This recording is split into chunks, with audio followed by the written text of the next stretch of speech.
Hello everyone. आज हम बात करने वाले हैं बिजनेस फाइनेंस के बारे में। Unit 4 business finance paper two commerce. Yes, paper two commerce का हम बिजनेस फाइनेंस के ऊपर बात करेंगे। किस तरह हम बिजनेस फाइनेंस को पढ़ेंगे? पीवाईक्यू बेस्ड लेक्चर होगा हमारा। पीवाईक्यू बेस्ड लेक्चर का मतलब क्या है कि हम लेक्चर में कोई भी चीज को ओवर नहीं करेंगे ना।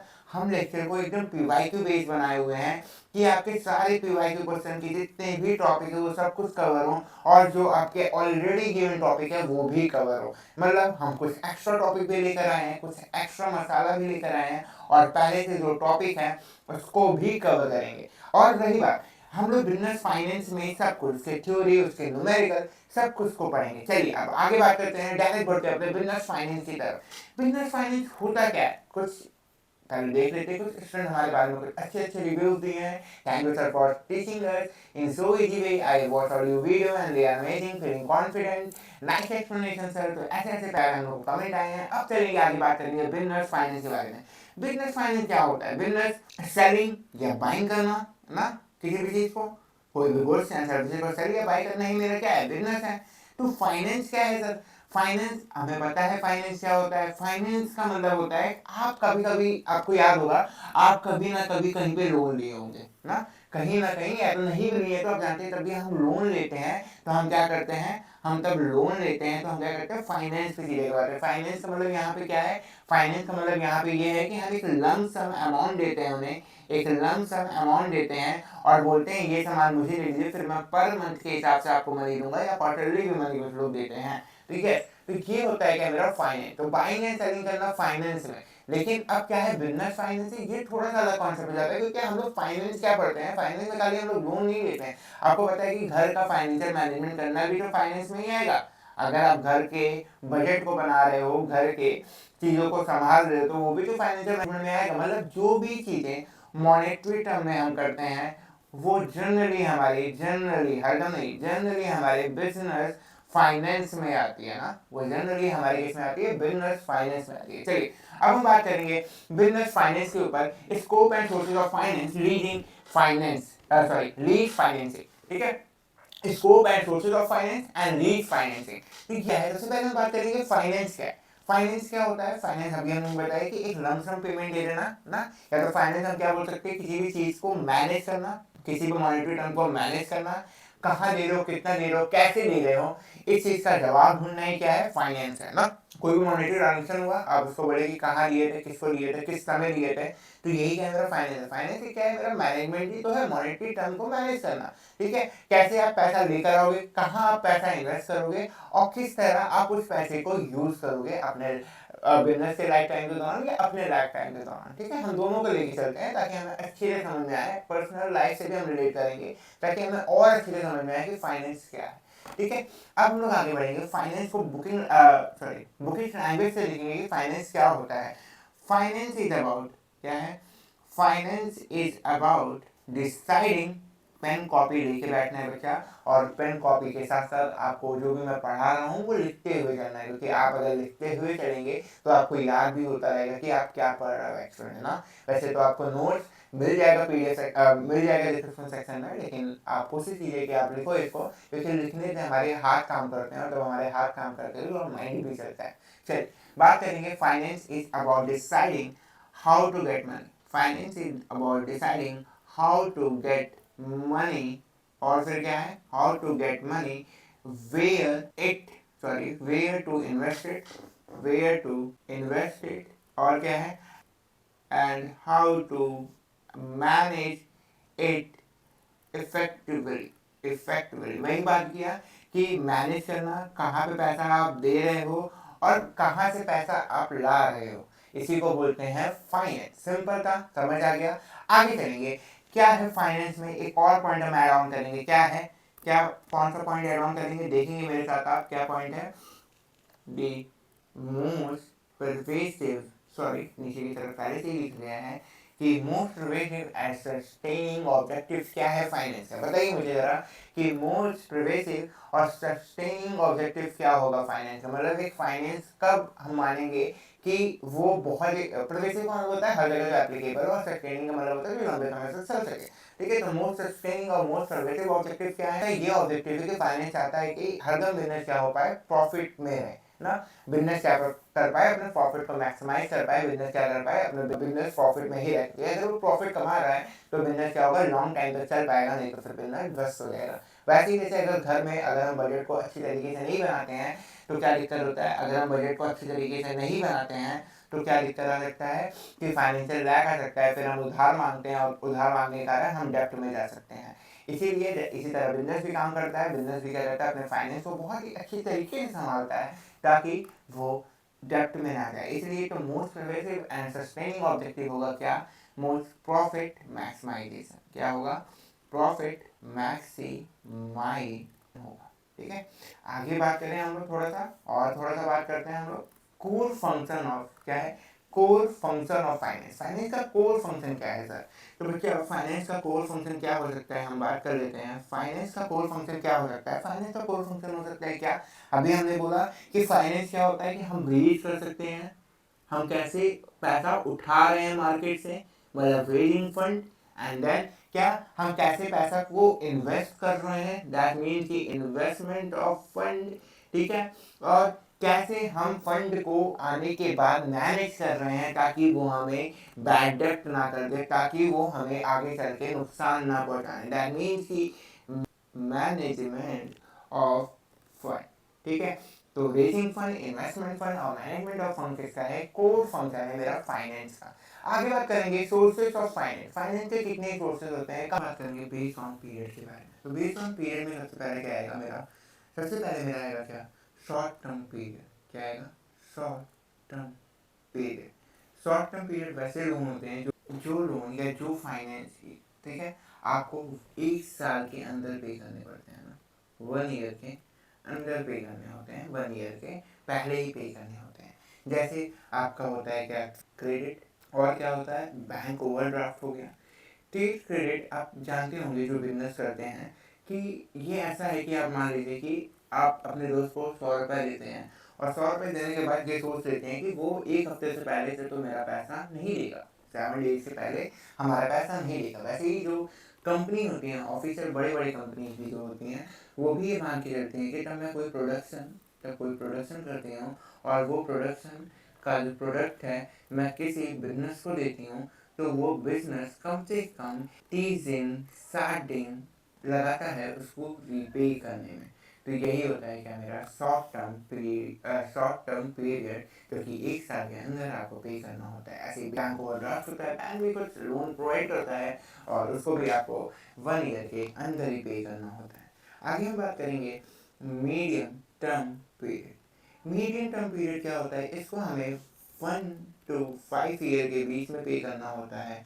इसमें आते हैं जैसे टर्म लोन्स आ गए, और क्या आ जाता है इसमें, और इसमें आ जाते हैं आपका लीज फाइनेंसिंग। ठीक है, लीज पे कोई सामान को लेना, ये भी क्या आते हैं, मतलब कोई सामान को लीज पे लेना, ये भी क्या होते हैं 5 साल तक और उसके ऊपर फाइनेंस उठा लेना, उसके ऊपर लोन उठा लेना।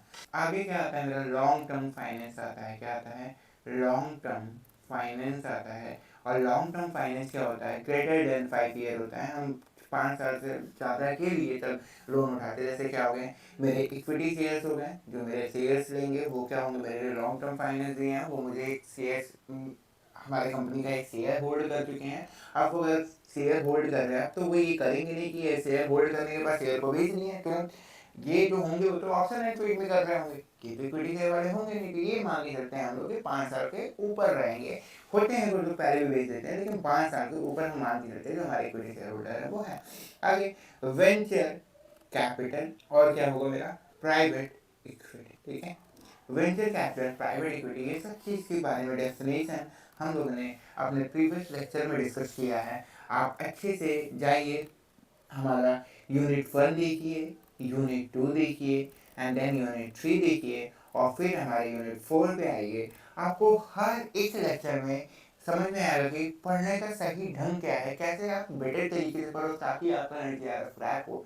ये ना हो कि आप क्या गलतियां कर रहे हो। एक्चुअल में वो लेक्चर में ये भी डिस्कस करते हैं आप एक्चुअल में क्या गलतियां करते हो, तब जिसके कारण आपका एनटीआरएफ नहीं निकल पाता, जिसके कारण आपका यूनिशन नेट नहीं निकल पाता, एनटीआरएफ नहीं निकल पाता। ठीक है, आगे चलेंगे, बेस्ड ऑन ओनरशिप के ऊपर बात करेंगे। क्या, बेस्ड ऑन ओनरशिप के बेस में हमने बताया था आपके पास 2 फंड होते हैं। पहला होता है ओनर फंड एंड दूसरा होता है क्या, बोरोड फंड, दूसरा होता है क्या, बोरोड फंड, जो कि बोरो किया जाए और जो कि ओनर का हो। सिंपल से नेम से ही हमें पता चल रहा है ना, पता चल रहा है कि नहीं।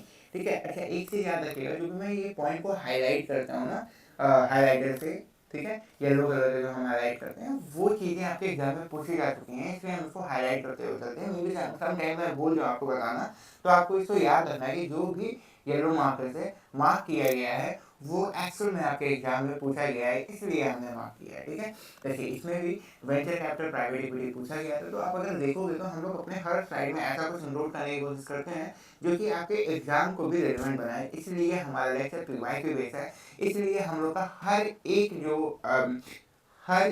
जो पीपीटी है या हर एक जो स्लाइड है उसमें आप कुछ ना कुछ ऐसा पाएंगे जो कि आपको एग्जाम में एक नंबर दे रहा हो, एग्जाम में उससे क्वेश्चन बना ना। हम लोग हर चीज़ को ऐसे ही लेके चलते हैं ताकि आप एक बेस्ट लेक्चर पाएँ ना। चलिए आगे बढ़े हम लोग ओनर फंड के बारे में बात करते हैं। ओनर फंड क्या होते हैं? ओनर फंड ये वो फंड होते हैं जो ओनर से मिले, बोरो फंड वो होते हैं जो कि बोरो किया जाता है। जैसे बोरो फंड में जैसे क्या आ गए मेरे, डिबेंचर आ गए, और क्या आ गया, लोन आ गए। और इसमें क्या गया, ओनर फंड में जैसे क्या आ गए मेरे, इक्विटी शेयर्स आ गए, और क्या आ गए, रिटेन अर्निंग आ गए, क्या आ गए, रिटेन अर्निंग आ गए। आगे अब क्या बात करते हैं हम लोग, basis on source of generation. Source of generation पे भी हमने दो बताया था आपको, क्या, इंटरनल, इंटरनल क्या बताइए, इंटरनल सोर्सेस और एक्सटर्नल सोर्सेस, और क्या होगा, एक्सटर्नल सोर्सेस। इंटरनल सोर्सेस में क्या क्या आते हैं बेटा, इंटरनल सोर्सेस में क्या क्या आते हैं, जैसे मेरा रिटेन्ड प्रॉफिट हो गया, जैसे मेरा रिटेन्ड प्रॉफिट हो गया, और क्या आएगा हमारा, जैसे डेप्रिसिएशन फंड हो गया, डेप्रिसिएशन फंड्स हो गया। आगे वही बात करते हैं एक्सटर्नल सोर्सेज, तो बाहर के सोर्सेज रहेंगे, जैसे मेरे शेयर्स हो गए, डिबेंचर्स हो गए। ठीक है, वैसे ये जस्ट लाइक बोरोड फंड है मेरे ना, एक्सटर्नल सोर्सेज मेरे बोरोड फंड है और इंटरनल सोर्सेज मेरे ओनर फंड है।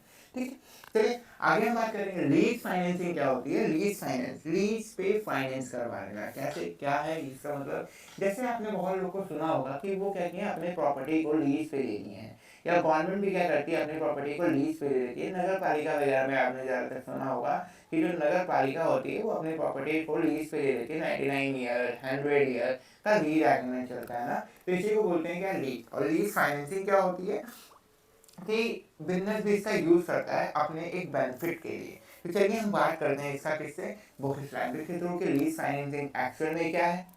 ठीक है, तो lease financing is a contractual agreement, is a contractual agreement पे क्या है, इन विच, कॉपी पेन लेके बच्चा बैठेंगे ना, ठीक है, कॉपी पेन लेके बैठिएगा और अच्छे से पढ़िएगा। तो in which the owner of an asset, in which the owner of an asset, in which the owner of the asset allow, जो ओनर ऑफ एसेट होते हैं उन्हें क्या बोला जाता है, उन्हें लेसर कहा जाता है। ठीक है, अलाउ अनदर पार्टी, अलाउ करते हैं इसको, अनदर पार्टी को, अनदर पार्टी क्या होगी, मेरी लेसी होगी, to use the asset for a specific period, for a specific period in return for periodic lease payment। देखिए इन रिटर्न में क्या करते हो, पीरियोडिक लीज पेमेंट देते हैं। सर ये तो रेंट की तरह हो गया कि हमने क्या किया, अपने सामान को रेंट पे दिया और रेंट पे पैसा दे रहे हैं। हाँ, ये सम टाइप हो सकता है रेंट का, लेकिन एक्चुअल में ये रेंट नहीं होता है। हाँ, ये रेंट की तरह होता है, ठीक है, बट ये रेंट नहीं है। यहाँ पे क्या होता है, हम लोग किसी भी चीज़ को लेते हैं लीज पे लेते हैं, एग्रीमेंट बनता है कि 99 ईयर के लिए आपके लिए हो गया, फिर उस पर एक तय अमाउंट तय किया जाता है और फिर वो अमाउंट आपको पे करना होता है पर मंथ के हिसाब से। ठीक है, आगे ये सुटेबल कहाँ कहाँ होता है, ये कहाँ कहाँ सुटेबल होता है और ये कैसे कैसे काम करता है। ठीक है, तो ये क्या है, एक सिंपल सा लीज फाइनेंसिंग क्या है। लीज फाइनेंसिंग की अगर हम बात करें तो एक कॉन्ट्रेक्चुअल एग्रीमेंट है, जो कि क्या होता है, लेसी और लेसर के बीच में होता है, मतलब ओनर और जो सामान को खरीद रहा है उसके बीच में होता है। और क्या होता है, एक पीरियोडिक पेमेंट की जाती है। इसमें क्या की जाती है, एक पीरियोडिक पेमेंट की जाती है। सिंपल, याद हो गया, एकदम सिंपल था, एक कॉन्ट्रेक्चुअल एग्रीमेंट जो कि लेसी और लेसर के बीच में है, जहाँ पर पीरियोडिक पेमेंट होता है।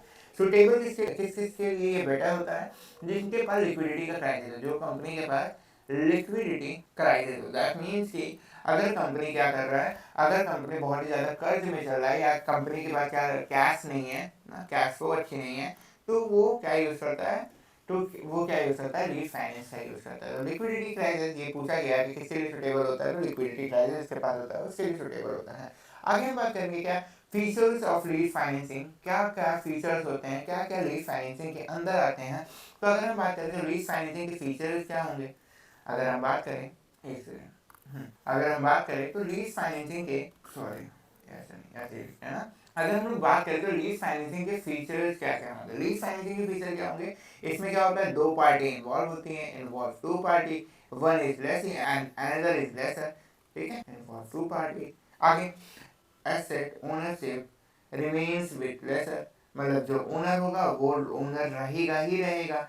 वो ये बात नहीं है कि जो ओनर है वो लेसी बन जाए, दैट मीन कि आप अपने ओनरशिप को भी ट्रांसफर कर देते, आप अपने ओनरशिप को ट्रांसफर नहीं करते, आप राइट टू यूज प्रॉपर्टी को ट्रांसफर कर देते हो, ठीक है, राइट टू यूज प्रॉपर्टी को ट्रांसफर कर देते हो, राइट टू यूज प्रॉपर्टी को आप ट्रांसफर करते हो ना, याद रखिएगा। आगे asset ownership remains with lessor, आगे एक और पॉइंट क्या होगा, फिक्स एसेट, सॉरी नहीं ये होगा फिक्स रेंटल पे किया जाता है ना, फिक्स एसेट रेंटल नहीं होगा, फिक्स रेंटल पे किया जाता है, क्या फिक्स रेंटल, फिक्स रेंटल।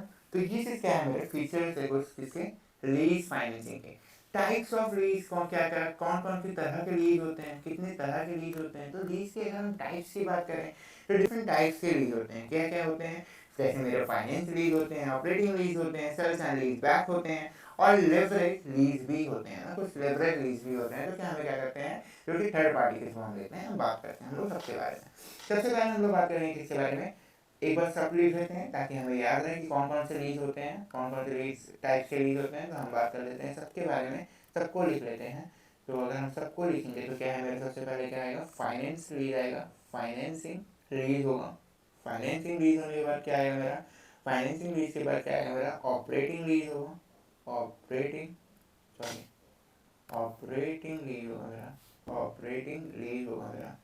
फिर उसके बाद क्या आएगा, सेल्स एंड लीज बैक आएगा, ठीक है होगा, सेल्स एंड लीज बैक आएगा। और फिर क्या होगा मेरा, लेवरेज लीज आएगा, क्या लेवरेज लीज आएगा। लेवरेज का मतलब क्या होता है सर, इसका मतलब भी हम आपको अभी आगे बताएंगे। चलिए, तो फाइनेंसिंग लीज क्या होता है, सबसे पहले हम बात करेंगे किसके बारे में, फाइनेंसिंग लीज के बारे में। फाइनेंसिंग लीज क्या होते हैं, एक लॉन्ग टर्म लीज होते हैं, और जो कि नॉन कैंसिलेबल होते हैं ना, उन्हें कैंसिल नहीं किया जाता है, लॉन्ग टर्म लीज होते हैं और इन्हें कैंसिल नहीं किया जाता है, ठीक है, ये नॉन कैंसिलेबल होते हैं। और ये लीज ऐसे लीज होते हैं जो कि अगर एक बार ओनर को दे दिया गया, अगर ये लीज प्रोवाइड कर दी गई, तो क्या होगा, फिर उसके बाद जो भी मेंटेनेंस होगा वो लेसी संभालता है ना, मतलब लेसर से मेंटेनेंस हट जाता है, इसी को बोलते हैं क्या, फाइनेंसिंग लीज।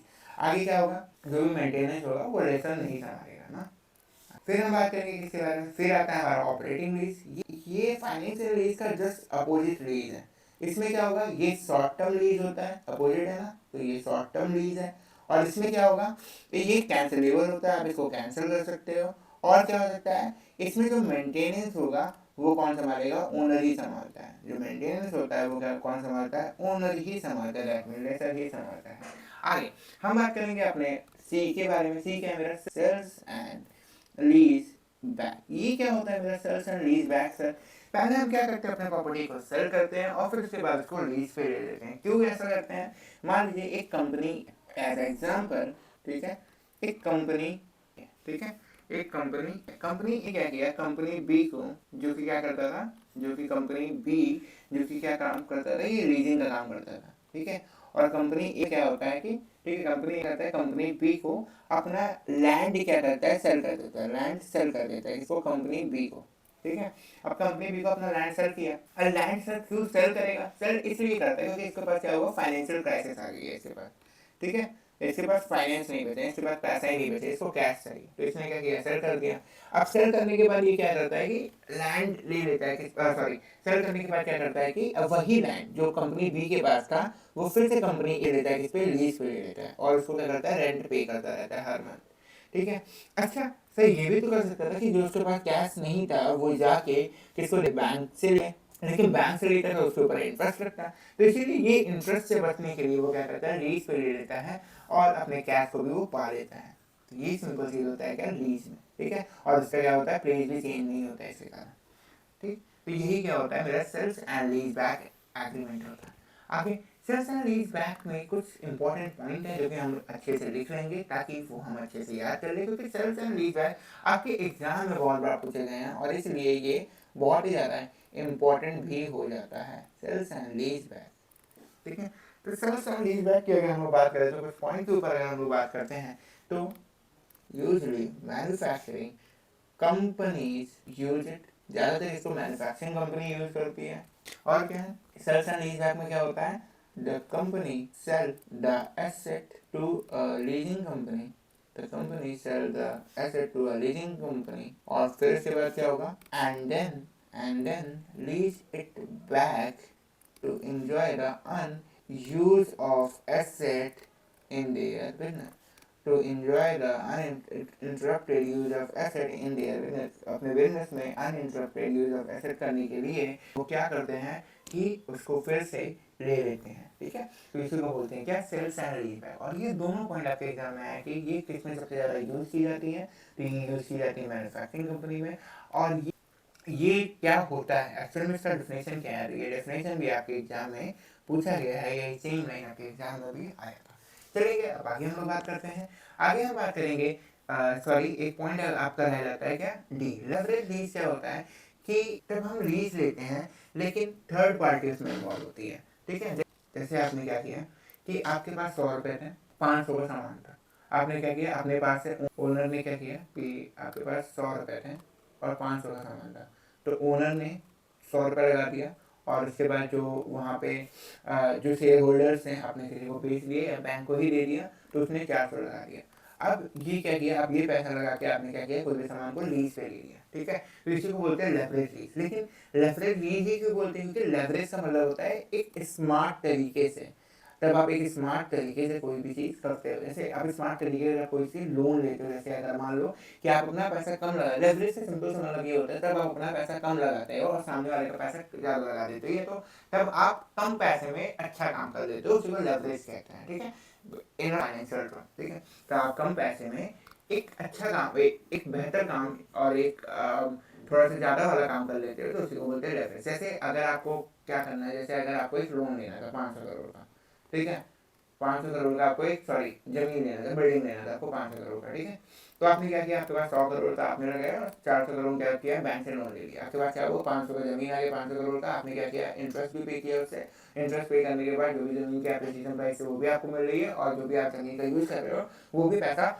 आप ही को मिल रहा है, तो आपको अच्छा खासा प्रॉफिट मिल रहा है, और इसी को लेवरेज कहते हैं। और तब यही लेवरेज यूज कर लिया जाता है लीज में, जो इसको बोलते हैं लेवरेज लीज। ठीक है, सिंपल था, समझ आ गया, एकदम आया कि नहीं, मजा आया पढ़ने में। चलिए अब हम लोग आगे चलेंगे, किसके बारे में बात करेंगे, एक सेकेंड इसे हटा देते हैं क्योंकि थोड़ा सा आपको दिक्कत ना हो। आगे कुछ एक्स्ट्रा पॉइंट होते हैं, मैंने आपको बताया था कि पीवाईक्यू तो हम लोग पढ़ते हैं, तो उसमें यहाँ पर कुछ एक्स्ट्रा पॉइंट होते हैं जो कि आपके इससे रिलेटेबल नहीं होते, आपके टॉपिक से रिलेटेबल नहीं होते, लेकिन वो थोड़े से बहुत ही ज़्यादा इंपॉर्टेंट होते हैं क्योंकि वो आपके एग्जाम में पूछे जा चुके हैं, तो इसलिए एग्जाम में पूछे जा चुके हैं, इसलिए हम उस टॉपिक को उठाते हैं और आपके लिए रखते हैं। तो एक लाइन है, maximization of firm growth rate subject to managerial and financial constraint। Max firm का ग्रोथ रेट तब मैक्सिमाइज कर पाता है तब उनका मैनेजमेंट और फाइनेंशियल कॉन्स्टेंट अच्छा। ये बात तो सही है कि अगर फर्म ग्रोथ कर रहा है तो उनका मैनेजमेंट अच्छा होना चाहिए, फाइनेंशियल कॉन्स्टेंट अच्छा होना चाहिए, और एक प्लानिंग होनी चाहिए, और एक बेटर इन्वेस्टमेंट एरिया पता होना चाहिए। तो ये फाइनेंशियल कॉन्स्टेंट में ये तो आ गया, तो ठीक है, तो ये मेरा क्या होता है, ये होता है। लेकिन ये किसने दिया, अब यहाँ पे क्या पूछा है कि ये सीधे किसने बताया, तो ये बताया था हमारे किसने, रॉबिन मैरिस ने बताया था। क्या, रॉबिन मैरिस। अगर इनका स्पेलिंग थोड़ा सा मैं वैसा लिख दिया हूँ, तो अच्छे से आप स्पेलिंग लिख लेना, ये होता है रॉबिन मैरिस। ठीक है, रॉबिन मैरिस ने बताया था ऐसा। अब क्या, सेविंग म्यूचुअल फंड के द्वारा एसेट को बहुत सारे पार्ट में क्लासिफाई किया गया, तो एसेट AEC ऐसे भी हो सकता है। ठीक है, तो एसेट को क्लासिफाई किया गया। अब तो ए क्या आएगा, सी में क्या आएगा, ई में क्या आएगा, बहुत ही सिंपल तरीके से आप देखोगे और बहुत ही सिंपल तरीके से आपको याद भी हो जाना, ये भी आपके एग्जाम में आ चुका है, ये पॉइंट भी आ चुका है ना। चलिए बात करेंगे, तो एसेट क्लास में क्या आएगा, एसेट क्लास में क्या आएगा, एसेट क्लास में क्या आएगा सर, माय गॉड, ये तो पूछता है इंडिया नहीं। एसेट क्लास ए क्या आएगा, इसमें आएगा इक्विटी शेयर। एसेट क्लास इसके साथ डील करता है, इक्विटी शेयर्स के साथ डील करता है। एसेट क्लास सी किसके साथ डील करता है, एसेट क्लास सी किसके साथ डील करता है, कॉर्पोरेट बॉन्ड और डिवेंचर के साथ डील करता है। किसके साथ, कॉर्पोरेट बॉन्ड एंड डिवेंचर के साथ डील करता है। याद रखेंगे आप क्या, सी से कॉर्पोरेट बॉन्ड, सी से सी हो गया तो कॉर्पोरेट बॉन्ड, और डिवेंचर के साथ डील करता है, डिवेंचर के साथ डील करता है। और अगर हम लोग बात करें तो एसेट क्लास ए किसके साथ डील करते हैं, तो गवर्नमेंट सिक्योरिटीज के साथ, गवर्नमेंट सिक्योरिटीज के साथ। और एसेट क्लास जी किसके साथ डील करता है, लास्ट है मेरा, तो अल्टरनेटिव एसेट के साथ, अल्टरनेटिव एसेट के साथ। ठीक है, आपको ये चीज़ें को याद रखना है। अल्टरनेटिव एसेट में क्या क्या आती हैं, अल्टरनेटिव एसेट जैसे आपके प्राइवेट इक्विटी हो गए, ठीक है, जैसे आपके हेज फंड हो गए, जैसे आपके इंफ्रास्ट्रक्चर फंड हो गए, ये सब क्या होता है, अल्टरनेटिव एसेट कहा जाता है।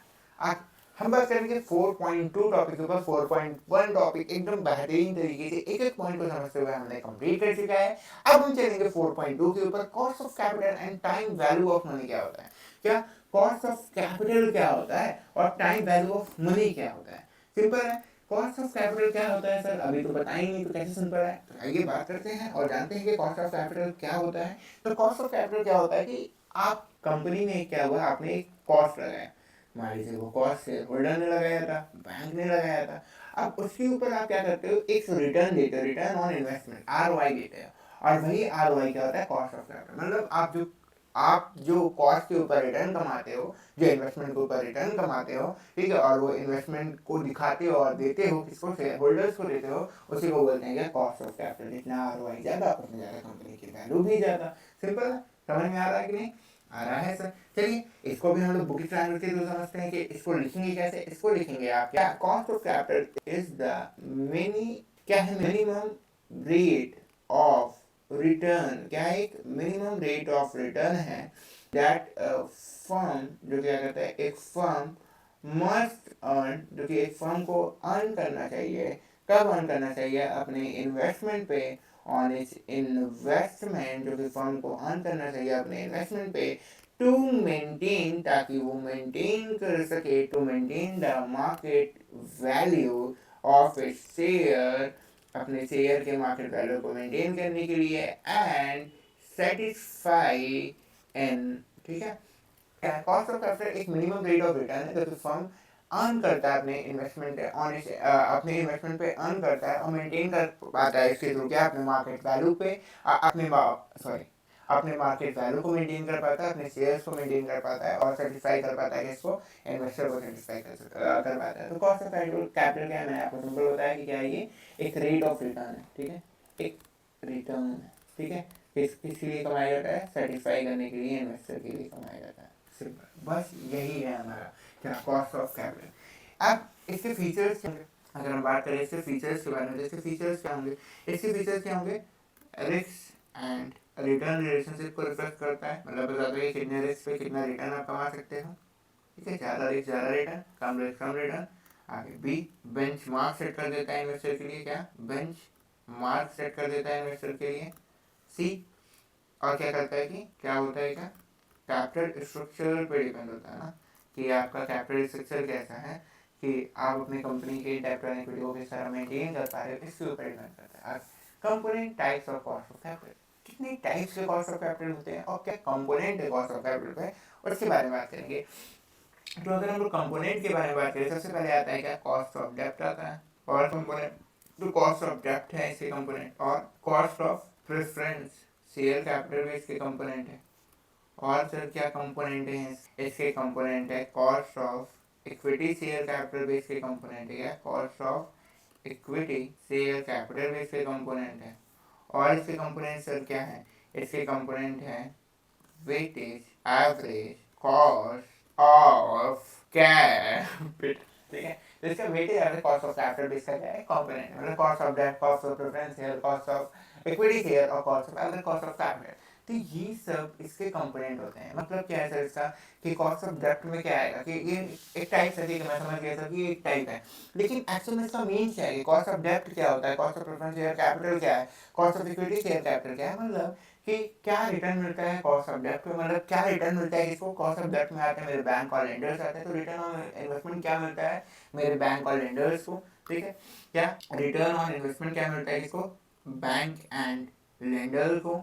ये हमारा क्या बताता है, ये हमारा बताता है कौन, कॉस्ट ऑफ डेब्ट बताता है। और ROI क्या मिलता है किसको, प्रेफरेंस शेयर होल्डर को, ये बताता है कौन, cost of preference share capital बताता है। और ROI क्या मिलता है किसको, इक्विटी होल्डर्स को या ओनर्स को क्या मिलता है, ये कौन बताता है, हमारा cost of equity share capital बताता है। Weighted average cost of capital क्या बताता है, ये क्या बताता है, overall return on investment requirement, मतलब ओवरऑल कैलकुलेट करता है कितना रिटर्न ऑन इन्वेस्टमेंट की रिक्वायरमेंट है। अभी तक क्या होता है, सब एक स्पेसिफिक एरिया को टारगेट कर देते हैं, ये ओवरऑल रिटर्न ऑन इन्वेस्टमेंट को टारगेट करता है। ठीक है, सिंपल, समझ में आया इतना। आगे बात करेंगे टाइम वैल्यू ऑफ मनी। ये जो टॉपिक्स हैं ये कहीं ना कहीं एग्जाम में कम पूछे गए, लेकिन इसके मीनिंग्स बहुत ज़्यादा मैटर करते हैं, क्योंकि अभी आगे के भी टॉपिक्स क्या हैं, आपको WA WC के भी ऊपर हैं, तो वो टॉपिक समझने में बहुत ज़्यादा हेल्प करते हैं, types of cost of capital. इसलिए हमने इसको इंक्लूड किया है ताकि आप समझ पाओ आगे जो भी चीज़ें आएंगे, रिटर्न ऑन इन्वेस्टमेंट कैसे बैंक एंड लेंडर्स को दे रहे हैं, कॉस्ट ऑफ डेब्ट की अगर हम लोग बात करें तो वहाँ पर बैंक एंड लेंडर्स ऑटोमेटिकली बात हो रही है, और जब बैंक एंड लेंडर्स की बात हो रही है तो हम उसके बारे में ये बात कर रहे हैं कि उनको कैसे हम लोग रिटर्न ऑन इन्वेस्टमेंट देंगे। तो आपको इसे पहले से ही पता होना चाहिए, और यही पता करने के लिए हम पहले से ही आपको types of cost of capital बता रहे हैं ताकि आपको समझ में आए आगे के जितने भी टॉपिक्स हम लोग पढ़ने वाले हैं ना। एक मिनट मैं पानी पी लेता हूँ, फिर आगे चलते हैं, बात करेंगे टाइम वैल्यू ऑफ मनी के बारे में। टाइम वैल्यू ऑफ मनी क्या होता है, टाइम वैल्यू ऑफ मनी क्या होता है, अगर आज कोई 1 रुपये है, आज क्या है, आज मान लीजिए 1999 है, ठीक है, तो अगर आज 1 रुपये है तो वो क्या 2025 में 1 ही रुपया होगा, या उसकी वैल्यू घट जाएगी या बढ़ जाएगी, 1 रुपये की वैल्यू क्या होगी, बढ़ जाएगी ना, क्योंकि इन्फ्लेशन आ चुका होगा, सॉरी घट जाएगी ना, क्योंकि इन्फ्लेशन आ चुका होगा, इसके कारण उसकी वैल्यू घट जाएगी। तो यही क्या होता है मेरा टाइम वैल्यू ऑफ मनी, कि टाइम के हिसाब से आपकी कैसे वैल्यू ऑफ मनी बढ़ती है या घटती है, इसी को बोलते हैं क्या, टाइम वैल्यू ऑफ मनी कहते हैं। जैसे अगर आज गोल्ड है तो गोल्ड क्या होगा, कुछ टाइम के बाद क्या होगी, उसकी वैल्यू बढ़ जाएगी, तो ये भी क्या है, टाइम वैल्यू ऑफ मनी, कि आपका गोल्ड आज के टाइम में कम दाम का था, लेकिन आगे चल के आपकी जो गोल्ड की वैल्यू थी वो बढ़ गई। ठीक है, आगे हम बात करेंगे इसके बारे में कि टाइम वैल्यू ऑफ मनी में कुछ पॉइंट है जो कि बहुत ही ज़्यादा पूछे जाते हैं, जो कि बहुत ही ज़्यादा इंटरेस्टिंग है और जो कि मज़ा आता है बात करने में उसके बारे में। आगे चलिए बात करते हैं कि the interest which may be earned, saved, or on the money held. The interest which may be earned, saved on the money held, जो interest earn किया जा रहा है, save किया जा रहा है मनी के ऊपर, मनी को हेल्ड करने के ऊपर, at present underlines the concept of time value of money. क्या, the interest which may be earned, saved on the money held at present underline the concept of time value of money. ये क्या है, concept time value of money का, ये क्या, जो interest आप क्या करते हो, अर्न करते सेव करते हो प्रेजेंट वैल्यू पे, ये भी क्या है, concept time value of money का। ठीक है, आगे, क्योंकि जो आप इंटरेस्ट आज कमा रहे हो वो कहीं ना कहीं वो इंटरेस्ट आगे चल के कम हो जाना है, उसकी वैल्यू कम हो जानी है ड्यू टू द इन्फ्लेशन। ठीक है, आगे बात करें, the relationship that exists between the value of money receivable at present, जो कि रिसीवेबल होता है किस पे, प्रेजेंट पे, and the value of money receive in future is referred to as time value of money। कहने का मतलब क्या है, the relationship that exists between the value of money receivable at present and the value of money receivable at future is referred to a time value of money। मतलब जो पैसा आज मिल रहा है और जो पैसा आगे चल के मिलने वाला है, क्या, the value of money receivable at present और the value of money receivable at future, जो पैसा आज मिलने वाला है, जो पैसा कल मिलने वाला है, उसके बीच से रिलेशन को क्या बोलते हैं, टाइम वैल्यू ऑफ मनी कहते हैं। सिंपल ये जाना कि हाँ, इसी को टाइम वैल्यू ऑफ मनी कहते हैं। एक लास्ट पॉइंट जान लेते हैं, क्या, फ्यूचर वैल्यू ऑफ मनी क्या है, future value of money is the value of money held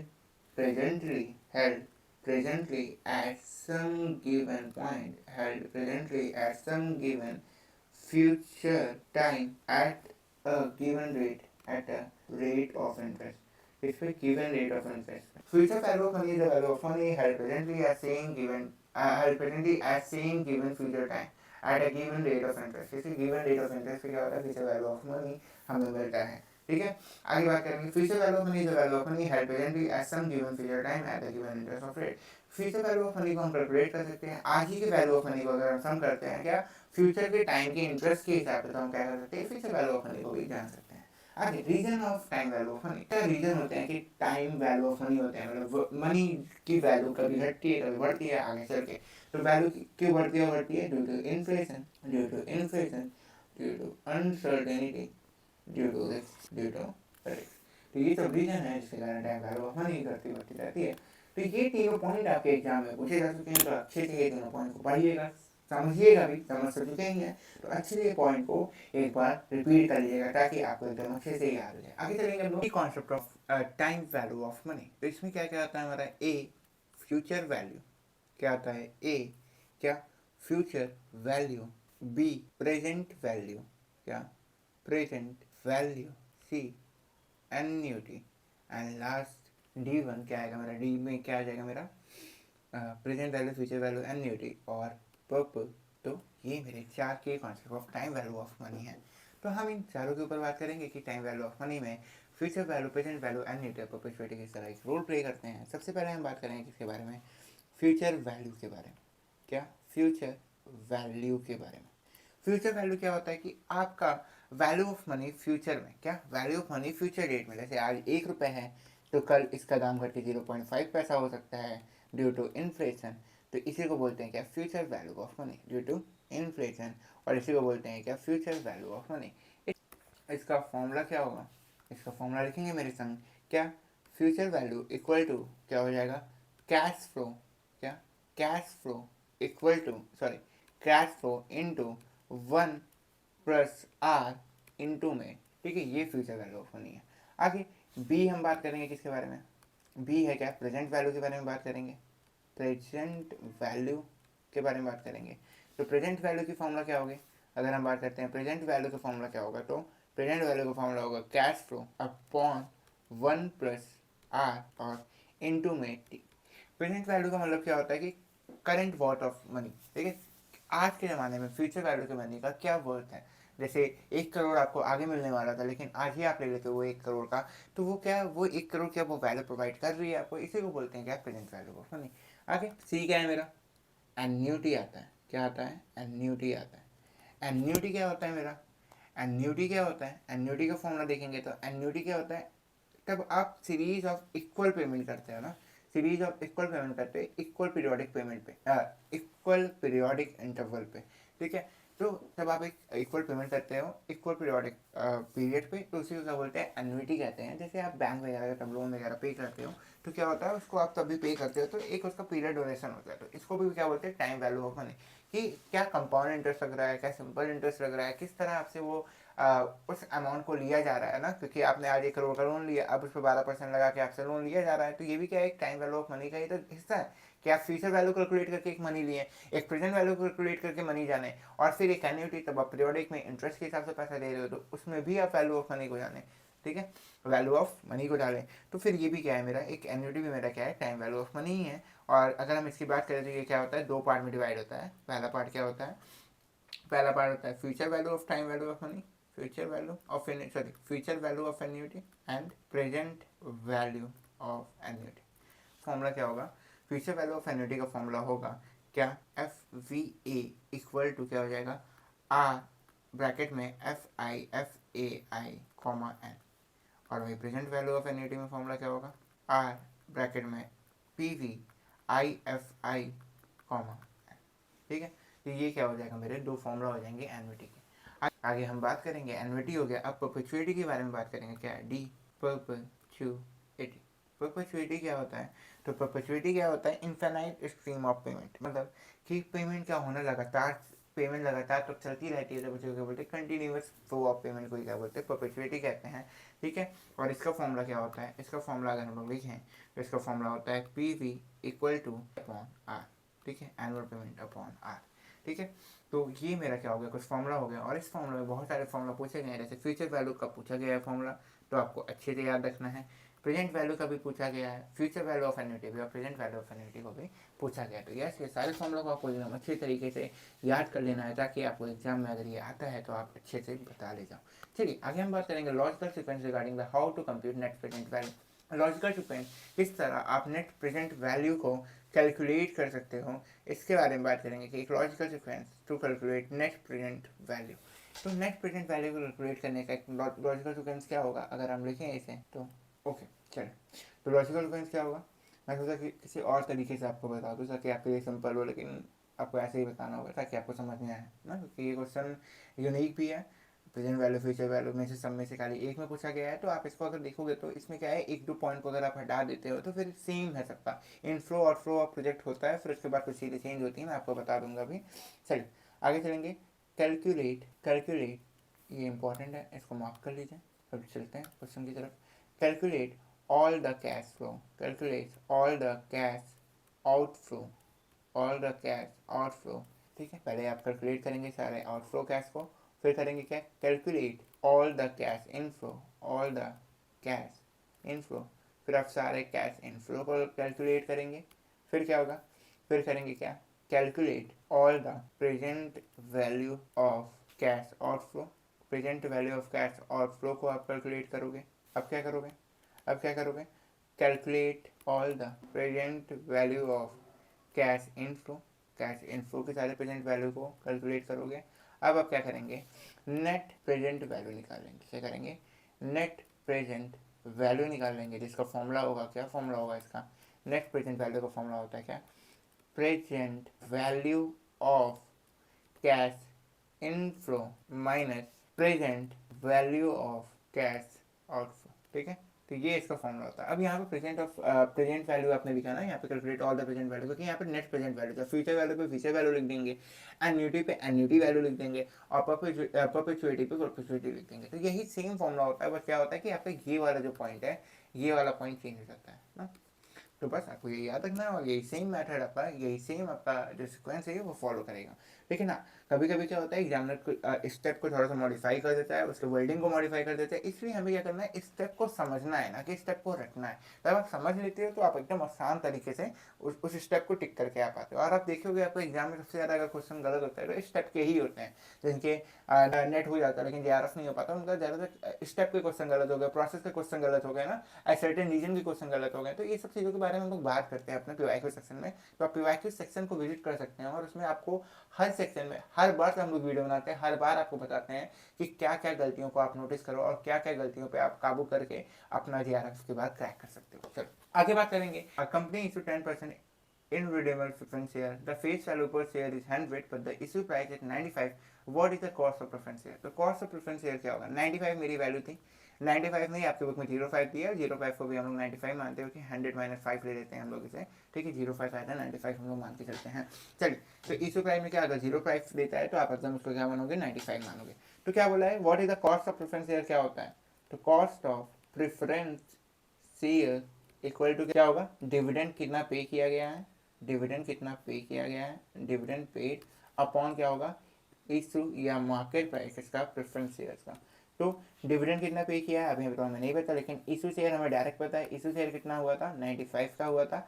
अब डिविडेंड पेड कितना हुआ है कि 8 to 10% of irredeemable preference share the face value of 100, यही मेरा क्या है, इसी से मेरा डिविडेंड निकलेगा। तो इनरिडेमेबल प्रेफरेंस शेयर कितना था, इनरिडेमेबल प्रेफरेंस शेयर इक्वल टू कितना था, 10%, और फेस वैल्यू मैं निकाल लूँगा कितना, 100। तो मेरी वैल्यू जो आएगी वो क्या होगी मेरी, वो मेरी होगी डिविडेंड कितना पे किया जाएगा। तो डिविडेंड कितना पे किया जाएगा, 10% ऑफ द 100 हो जाएगा 10, तो ऊपर हो जाएगा 10। अब हमारी वैल्यू क्या हो जाएगी, 10/95। हमें वैल्यू किस में चाहिए, परसेंट में चाहिए, इसलिए हम करेंगे इंटू 100। अब क्या होगी, ऊपर 1000 हो जाएगा और नीचे हो जाएगा 95। अगर हम इसको सॉल्व करेंगे तो मेरी वैल्यू क्या आएगी, 10.53, और यही मेरा क्या होगा, आंसर होगा।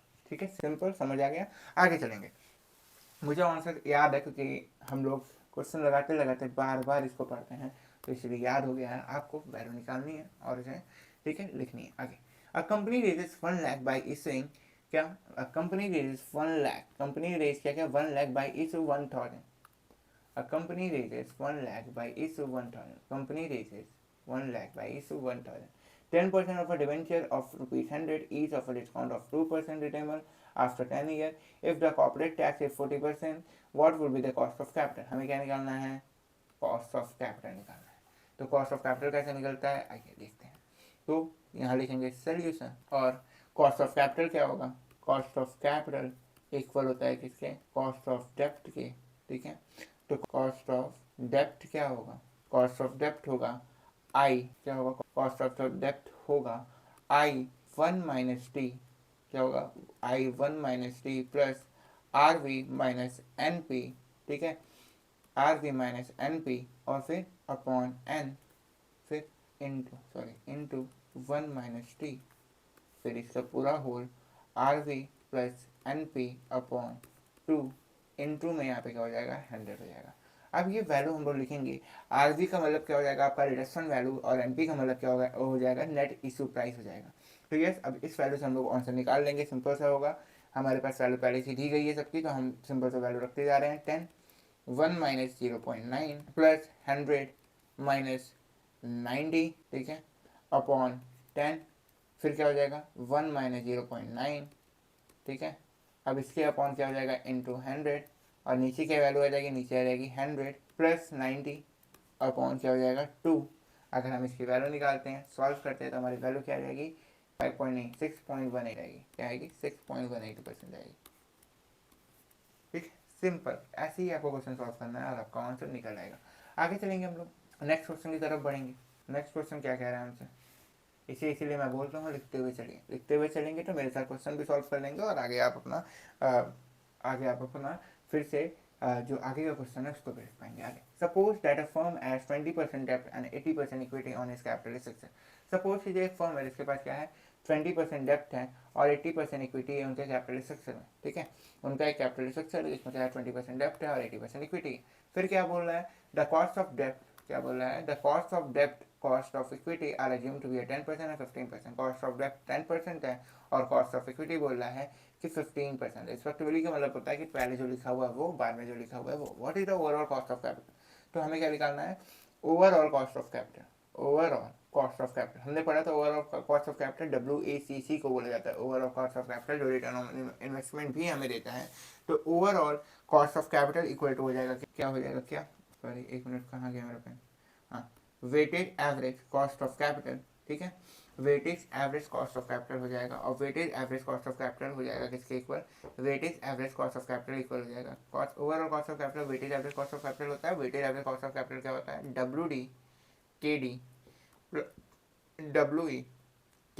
WD का मतलब क्या होता है वेट ऑफ डेप्ट इन कैपिटल स्ट्रक्चर। KD का मतलब क्या होता है कॉस्ट ऑफ डेप्ट। WE का मतलब क्या होता है वेट ऑफ इक्विटी। और KE का मतलब क्या होता है कॉस्ट ऑफ इक्विटी। सारी वैल्यू आपको पहले से दी गई है। अब वैल्यू लिख लोगे 0.2 इंटू क्या है आपका KD कॉस्ट ऑफ डेप्ट कितना था, cost of equity, cost of डेप्ट है मेरा 10%, ठीक है।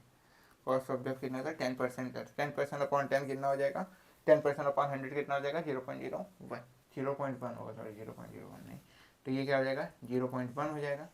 आगे प्लस हो जाएगा आपका क्या, प्लस हो जाएगा आपका 0.8, 80% को भी आप सॉल्व कर लोगे। और प्लस हो जाएगा क्या वेट कॉस्ट ऑफ इक्विटी आपका हो जाता है 15%। 15% को भी अगर आप सॉल्व करते हो तो आपका कितना आ जाएगा, आपको सॉल्व करके मैं दिखा देता हूँ, तो ये आ जाएगा 0.15। तो ये हो जाएगा मैं क्या 0.15। ये हमने क्या किया, हाँ ठीक है, ये इंटू होगा बीच में ना, ठीक है, इंटू होगा, ठीक है। अब आप वैल्यू को इंटू कर लेंगे, ये क्या आ जाएगा 0.02 प्लस 0.12 इक्वल टू क्या आ जाएगा 0.14 इंटू 100 इक्वल टू क्या आ जाएगा आपका 14%, ठीक है। परसेंट में वैल्यू निकालना है इसलिए आपने 100 को इंटू कर दिया। आगे चलेंगे हम लोग। A company purchase a machinery of a company purchased a machinery on 115 for 6 lakh. The retail price index of that purchase was 150. What is the value of machinery according to CPP method on which on 31st December 2015 when the price index was 200?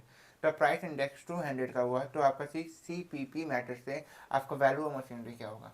तो correct purchasing power के हिसाब से आपसे पूछ रहा है value of machinery, current purchasing power equal to होता है क्या historical cost into current price index upon क्या होगा old price index. Current purchasing power equal to historical cost into current price index into और ओल्ड प्राइस इंडेक्स अपॉन में हो जाता है। तो हिस्टोरिकल कॉस्ट कितने का था मेरा 6 लाख का था, ठीक है। करंट प्राइस इंडेक्स कितने का था मेरा 200 का था, ठीक है। और अगर हम बात करें ओल्ड प्राइस इंडेक्स कितने का था 150 का था। वैल्यू निकाल लेंगे 80,000 आ जाएगा और ये वैल्यू आपकी देखते हैं क्वेश्चन क्या है हमारा। Compute the after tax cost of capital of a company in a case of perpetual bond is sold as well as the redeem as par having a coupon rate of interest being 7% and the corporate tax rate is 30%। तो yes corporate tax rate हमारा 30% का है और face value इतना है, तो हमें क्या निकालना है, after tax cost of capital. तो after tax cost of capital निकालना है हमें, तो ये होगा formula after tax cost of capital. मेरा कॉस्ट ऑफ कैपिटल इक्वल होता है कॉस्ट ऑफ डेप्ट के, तो यहाँ पे हम लिख सकते हैं कि K D equal to after tax, ठीक है, इक्वल हो जाएगा क्या, के डी इंटू क्या 1 - 3 क्या upon net profit upon into 100। के डी क्या होगा यहाँ पे, कूपन रेट होगा, तो ये के डी क्या हो जाएगा, कूपन रेट की वैल्यू कितनी हो जाएगी मेरी, कूपन रेट की वैल्यू 7%, 1 - 30%, नेट प्रेजेंट वैल्यू कितनी थी मेरी 100 इंटू 100% में है वैल्यू, और मेरी आंसर आ जाएगा मेरा क्या 45%। चलिए आगे बात करेंगे 4.3 यूनिट के ऊपर या 4.3 टॉपिक के ऊपर, कैपिटल स्ट्रक्चर। पूरे कैपिटल स्ट्रक्चर के बारे में जानेंगे। कैपिटल स्ट्रक्चर क्या होता है, किस तरह आप कैपिटल को मेंटेन करते हो ताकि वो आपकी कंपनी में काम आ पाए। देखिए ये सब चीज़ के ऊपर बात करेंगे, बहुत ही ज़्यादा इंपॉर्टेंट यूनिट हो जाता है ये, क्योंकि आप इसमें एक्चुअली में जानते हो कि क्या डिबेंचर, कितना हमें इक्विटी, कितना हमें डेप्ट को रखना चाहिए अपनी कंपनी में, ताकि हमारी कंपनी एक अच्छे पैमाने पे पहुंच पाए। अगर आप आगे चल के मान लीजिए पीएचडी के बाद कोई बिजनेस भी ओपन करने वाले हैं, तो उस तरीके से भी ये बहुत ही ज़्यादा इंपॉर्टेंट है, क्योंकि आप इससे ये समझ पाते हो कि डेप्ट इक्विटी रेशियो क्या होना चाहिए, कितना ज़्यादा आपको शेयर को लिक्विडेट करना चाहिए, तो इसमें आप थोड़ा सा जानते हो ना चीज़ों को लेके। चलिए हम बात करेंगे कैपिटल स्ट्रक्चर के बारे में। तो capital structure refer to the composition of long term fund, refer to the composition of long term fund such as क्या, such as debenture, long term borrowing, क्या प्रेफरेंस शेयर, और क्या होता है प्रेफरेंस शेयर और इक्विटी शेयर, और क्या in the capitalization of company. क्या होता है ये कैपिटल स्ट्रक्चर, क्या होता है, कंपोजिशन होता है लॉन्ग टर्म फंड का, डिबेंचर का, लॉन्ग टर्म बोरोइंग का, प्रेफरेंस शेयर का, इक्विटी शेयर का, कैपिटलाइजेशन ऑफ अ कंपनी में। तो कैपिटल स्ट्रक्चर क्या है, कॉम्बिनेशन है ना, किसका, कॉम्बिनेशन है इक्विटी और डेप्थ का, किस तरह आप इक्विटी और डेप्ट को बेटर तरीके से संभालते हो, इसी का क्या है कॉम्बिनेशन। आगे हम बात करेंगे और आगे कुछ पॉइंट के ऊपर बात करेंगे। तो क्या capital structure is determined with depth capacity of a company. Yes depth capacity of a company से भी क्या होता है, कैपिटल स्ट्रक्चर को डिटरमाइन किया जाता है। आगे depth capacity of a company depend on its ability to generate cash flow. Depth capacity of a company क्या कहती है, depth capacity of a company क्या कहती है, डिपेंड करती है उसकी एबिलिटी को, अपने एबिलिटी के लिए, ताकि वो जनरेट कर सके किसको, कैश फ्लो को जनरेट कर सके। आगे क्या है, capital structure and leverage decision come in the ambit of capital structure, और लेवरेज डिसीजन किसके एम्बिट में आता है, किसके अंदर आता है कैपिटल स्ट्रक्चर, और लेवरेज डिसीजन किसके एम्बिट में आता है। तो ये आता है क्या, तो आप किसी भी चीज़ को कैपिटली क्या कर रहे हैं, कैपिटल को एक स्ट्रक्चर फॉर्म में डाल रहे हो, मतलब आपकी जो भी डेप्ट है, जो भी इक्विटी है, उसका एक स्ट्रक्चर है, आप उसको एक उसका डेप्ट टू इक्विटी रेशियो बहुत सही तरीके से कर रहे हो। तो और जो लेवरेज डिसीजन है, लेवरेज डिसीजन का मतलब क्या, आप जो स्मार्टली तरीके से अपने फाइनेंस को संभालते हो, ठीक है। तो ये डिसीजन किस में आता है, तो ये डिसीजन दोनों क्या, दोनों किसके रिलेटेबल है, दोनों समझाते हैं, हमें किसका नाम दिया, फाइनेंस का। तो ये come in the ambit of finance, ये किसके एम्बिट में आता है, फाइनेंस। ये आपके पॉइंट जो है वो आपके एग्जाम में तीनों पॉइंट आ सकते हैं। तो यस आपको तीनों पॉइंट एकदम अच्छी तरीके से समझ लेना है, और कहीं पर भी दिक्कत हो रहा है तो प्लीज़ कमेंट कीजिए और हमें बताइए कि सर ये टॉपिक में ऐसे दिक्कत हुआ है, फिर हम उस टॉपिक को आपको और अच्छी तरीके से समझाएंगे, ताकि आपको कोई दिक्कत ना हो आगे लेक्चर में। और अगर हमें ज़रूरत पड़ा तो आपको वही समय कमेंट सेक्शन में ही बताएंगे। तो यस प्लीज़ कमेंट कीजिए, जहाँ भी आपको दिक्कत हो रहा है हम आपका पक्का और श्योरली आपका रिप्लाई देंगे हम लोग। आगे कंपोनेंट ऑफ कैपिटल स्ट्रक्चर क्या होता है, कौन से कंपोनेंट होते हैं कैपिटल स्ट्रक्चर के, क्या बोल रहे हैं, कौन से कंपोनेंट होते हैं कैपिटल स्ट्रक्चर के। तो अगर हम लोग बात करें तो क्या होता है, इक्विटी शेयर कैपिटल हो गया, प्रेफरेंस शेयर कैपिटल हो गया, क्या प्रेफरेंस शेयर कैपिटल हो गया, और क्या आ जाते हैं मेरे, और रिटेन अर्निंग भी मेरे क्या है, कंपोनेंट है कैपिटल स्ट्रक्चर के, रिटेन अर्निंग भी। थ्योरीज ऑफ कैपिटल स्ट्रक्चर बात करेंगे, थ्योरीज ऑफ कैपिटल स्ट्रक्चर के बारे में डिफरेंट थ्योरीज निकल के आते हैं, जैसे net income approach theory, net operating income approach theory, traditional approach, theory. ये डिफरेंट थ्योरीज होते हैं जो कि आते हैं इसके अंदर। तो ठीक है हम लोग बात करेंगे, सबसे पहला थ्योरी आता है मेरा क्या, सबसे पहला थ्योरी आता है नेट इनकम अप्रोच, क्या नेट इनकम अप्रोच थ्योरी।